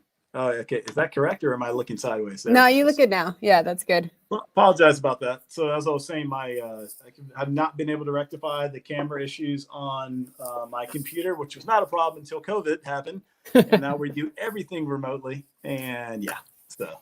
It was like a pretty cool way to end the thing. It was like mic drop times. Mic drop. Great. Yeah. Throw that phone. Thank you. That was amazing. Thank you so much for talking us through all that and your time. We have so many questions. Fortunately, it looks like your friend Tyler has deputized himself to get in there and start answering some of them. So. Oh, excellent. Yeah. Thank you, Tyler. Yeah. Early in the broadcast, a bunch of people wanted to know if GPO was what divers call an octopus. So I'll just say that's what cool aquarium kids call a giant Pacific octopus, actually. But so Mauritius, your first question is from Maureen, and she'd like to know, what's your favorite type of field work? Oh, excuse me. I guess I'm assuming that means diving field work, correct? Yeah, I think she just wants to know, like, of all the, yeah, exactly, diving field work, but like, what's your favorite kind of, maybe what's your favorite kind of side dive? Oh, SciDiving. I would say cave diving, but unfortunately, I don't do cave diving for Yeah. science. So I do miss caves, though. Although there's no comparison. I mean, it's just hard to beat the ocean because you never know what you're going to see there. Yeah. Many years ago, I was a bit more involved in archaeology, and I thoroughly enjoyed that. But the reality is, Oh, wow. working with our researchers, whether it's Luis and Company with the fish or was Pim and Company with the corals, you just learn a ton and you understand the importance of the work, and yeah, you just get really connected to it. So I mean, for the 4 years I've been doing this, I would say this is by far my favorite. The expeditions that we've been going on, the type of work that we're doing is definitely my favorite. Okay, cool. Dave's question is, it's how long is the decompression on a 500-foot dive? ? Exclamation point. Gotcha. It all depends. The interesting thing about depth is time at depth, right? Mm-hmm. So frequently we think, well, a deep dive is going to have a lot of decompression, but you could probably, with a very spirited descent rate and a fast ascent rate within, the confines of a safe ascent, you could probably pull off a 500-foot dive in 2.5 hours, surface to surface. Really? But to spend any time if you were just moving down and touching sand and coming back, right? Right. Which gets nothing done. I mean, right. You just be going there to go there. But for the work that we do, at the very least, we are doing a single survey there, sometimes two. So to run for Hudson and Tyler to run their 20-meter transects. That takes, I would say, by the time we get there, run the transect and retrieve the transect, at least 5 minutes. Mm-hmm. And then it's not like we're just coming up. Then we will move up, and they plan this ahead of time where they're doing transects successively shallower, right? Mm-hmm. So it might be 500 feet. Then the next transect might be 450. That tends to rack up a lot of decompression time, just staying that deep for that long. Yeah. So they might shoot up to a 380. And they're staggering these as they go up to get the work done, but also mitigate the amount of decompression. But on average, when we touch 500 feet, it's usually a 5-hour dive. Yeah. I mean, we've probably done it in 4:30, 4:45, but it's usually a 5+ hour dive. Okay. Yeah. And so this is related. Josh asked, what is the deepest you've ever been? Not much beyond 500. My deepest dive was 521 feet. That was actually in Marshall Islands, and so that's 521, which would be I guess 158 meters or something like that. 836, something like that. Yeah, sounds good to me. Yeah. Okay, I'm going to ask this question like really slowly so that you have time to drink your water. So Peyton asks, what sort of mentality do you think a person needs to do things like cave diving or deep diving? The most important, the biggest thing with any type of activity would be the motivation, right? So I'm not big on, and this is not related to his question, but just in general, or not that he's alluding to this, but I'm not big on what it takes, in that I feel like everyone can do it if it's something that they really want to do. That said, everyone is not so much innately suited for it and might require additional work. And what I mean by that is patience is the big one. So if for rebreather diving in general and for deep diving, it is not well suited to the hasty. So, having the discipline to go through the checks, plan the dive, stick to the plan that you planned, because all your contingency planning was based on that original plan, not going deeper or staying a lot longer. And most importantly, having the discipline to not dive when things are not working out, or to call a dive, to thumb the dive when one experiences problems, not to push on, because that's where we see people get court accidents. And those accidents frequently are psychological. They're not mechanical. It's the diver was not in the right headspace to handle a very minor problem that ended up being something very major. Okay, great. Let's see. Tyler answered Jamie's questions about how long cylinders last at that depth. Neil asked, do you have a most heart racing experience that you'd be willing to share? Oh man, I got a bunch. Sticking to the, and when I say that, that's not to say that every time we go diving, we're courting death and Sure. so on. I'm not really one for that type of speak. Mm-hmm. If that's every dive, then you should probably stop diving, quit while you're ahead. So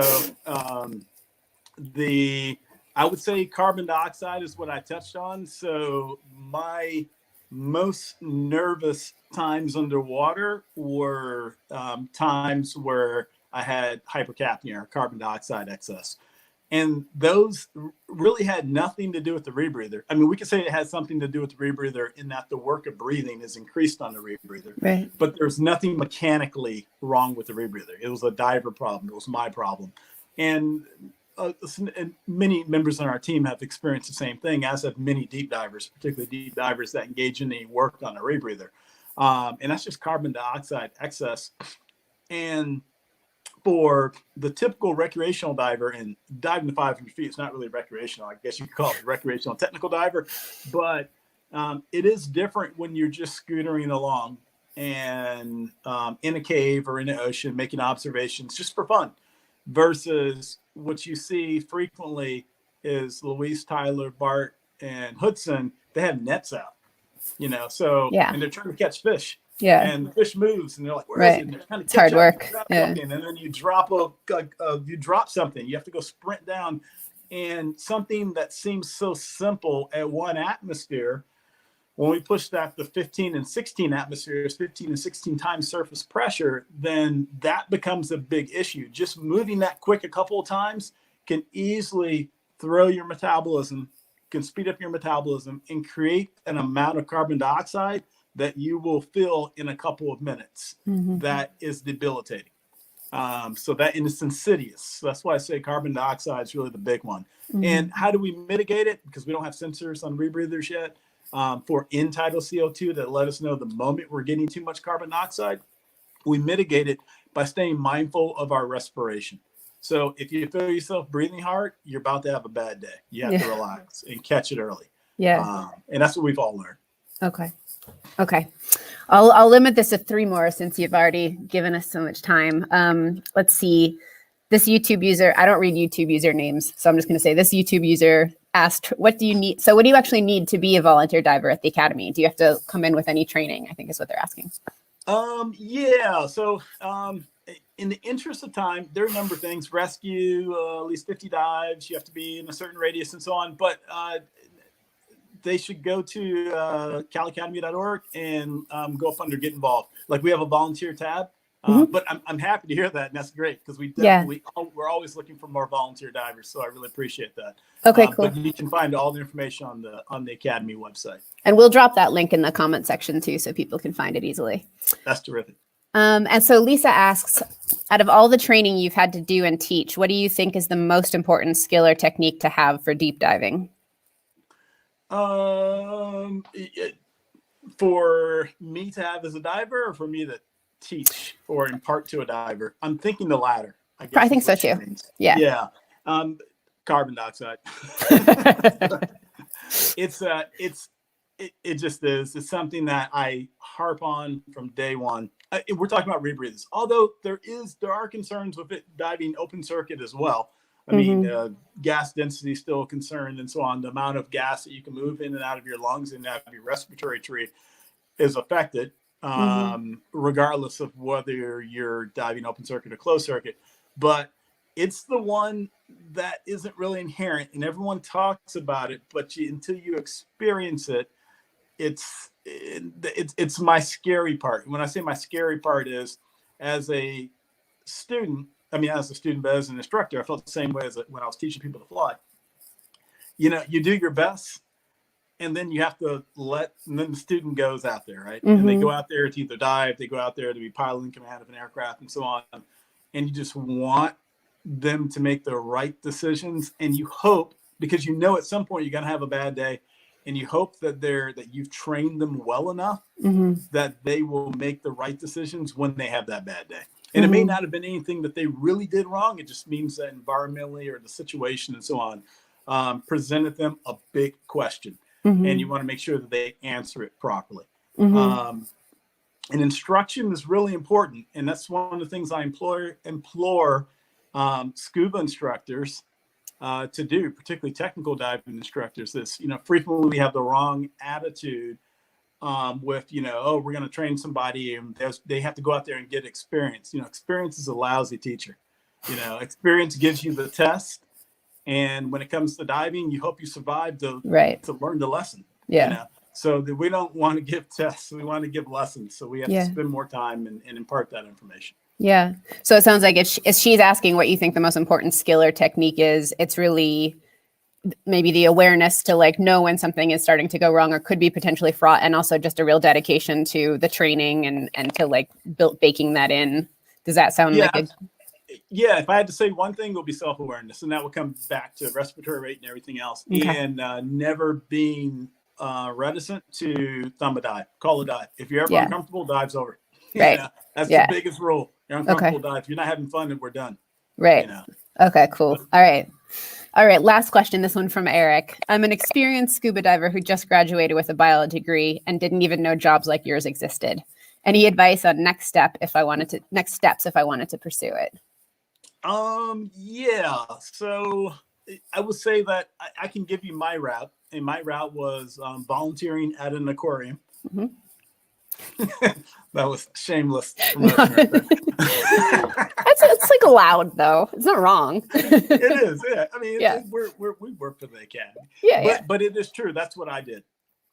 It was volunteering for the Georgia Aquarium is how I learned that this even existed. Correction. Mm-hmm. I learned that this existed because I was cave diving in Florida, and a gentleman showed up in a University of Miami van, the big U. Yeah. And his name is Rick Gomez. And he's still the diving safety officer at the University of Miami. But that was the first time I was talking to him. He's down there cave diving. And I was like, what does the University of Miami do in cave diving? He's like, well, I'm here working with one of our graduate students. And they were doing cave fauna and some cave experiments. And I was like, hold on. Are you getting paid by the U to come here? I was like, whoa! I was like, that's a job. Yeah. So that was how I first learned about it. Similar to the way he probably feels right now, like listening to this. Volunteering is huge. It gets you involved in the occupational dive program. You will get a skill set that you're going to be. It's going to be harder for you to get on your own. Meaning diving surface supply, diving with comms and a full face mask, using different dive modes and different forms of technology, being able to get involved with citizen science, whether they, wherever he is, they, are involved in a reef check program or a coral restoration or a sea core or whatever. It's a great avenue. So start volunteering will be a good step. Okay, awesome. Thank you. And thank you again so much for doing this. And I'll say to folks, if they want to hear more about some of the kind of work and discoveries that have come out of everything that Mauritius was describing today, we'll drop a link to our YouTube playlist for previous breakfast clubs, and you can check out Louis Rocha's because he's goes into a lot of that. Like the number of new species discoveries per minutes you spend down there are just incredible because it is so unexplored. So check that out. Come back this Thursday at 10 a.m. Pacific. We'll have entomology curator Dr. Michelle Troutwine, who's going to change everything you thought you knew about the species that live in your home and on your face. But I'm not going to tell you anything more about that because I want you to sleep and not stare obsessively at yourself in mirrors. So just remember all those beautiful blues that Mauritius showed us. And Mauritius, thank you one more time. Thanks to everyone who watched. Have a wonderful week. Bye-bye. Okay, thank you. Have a good one.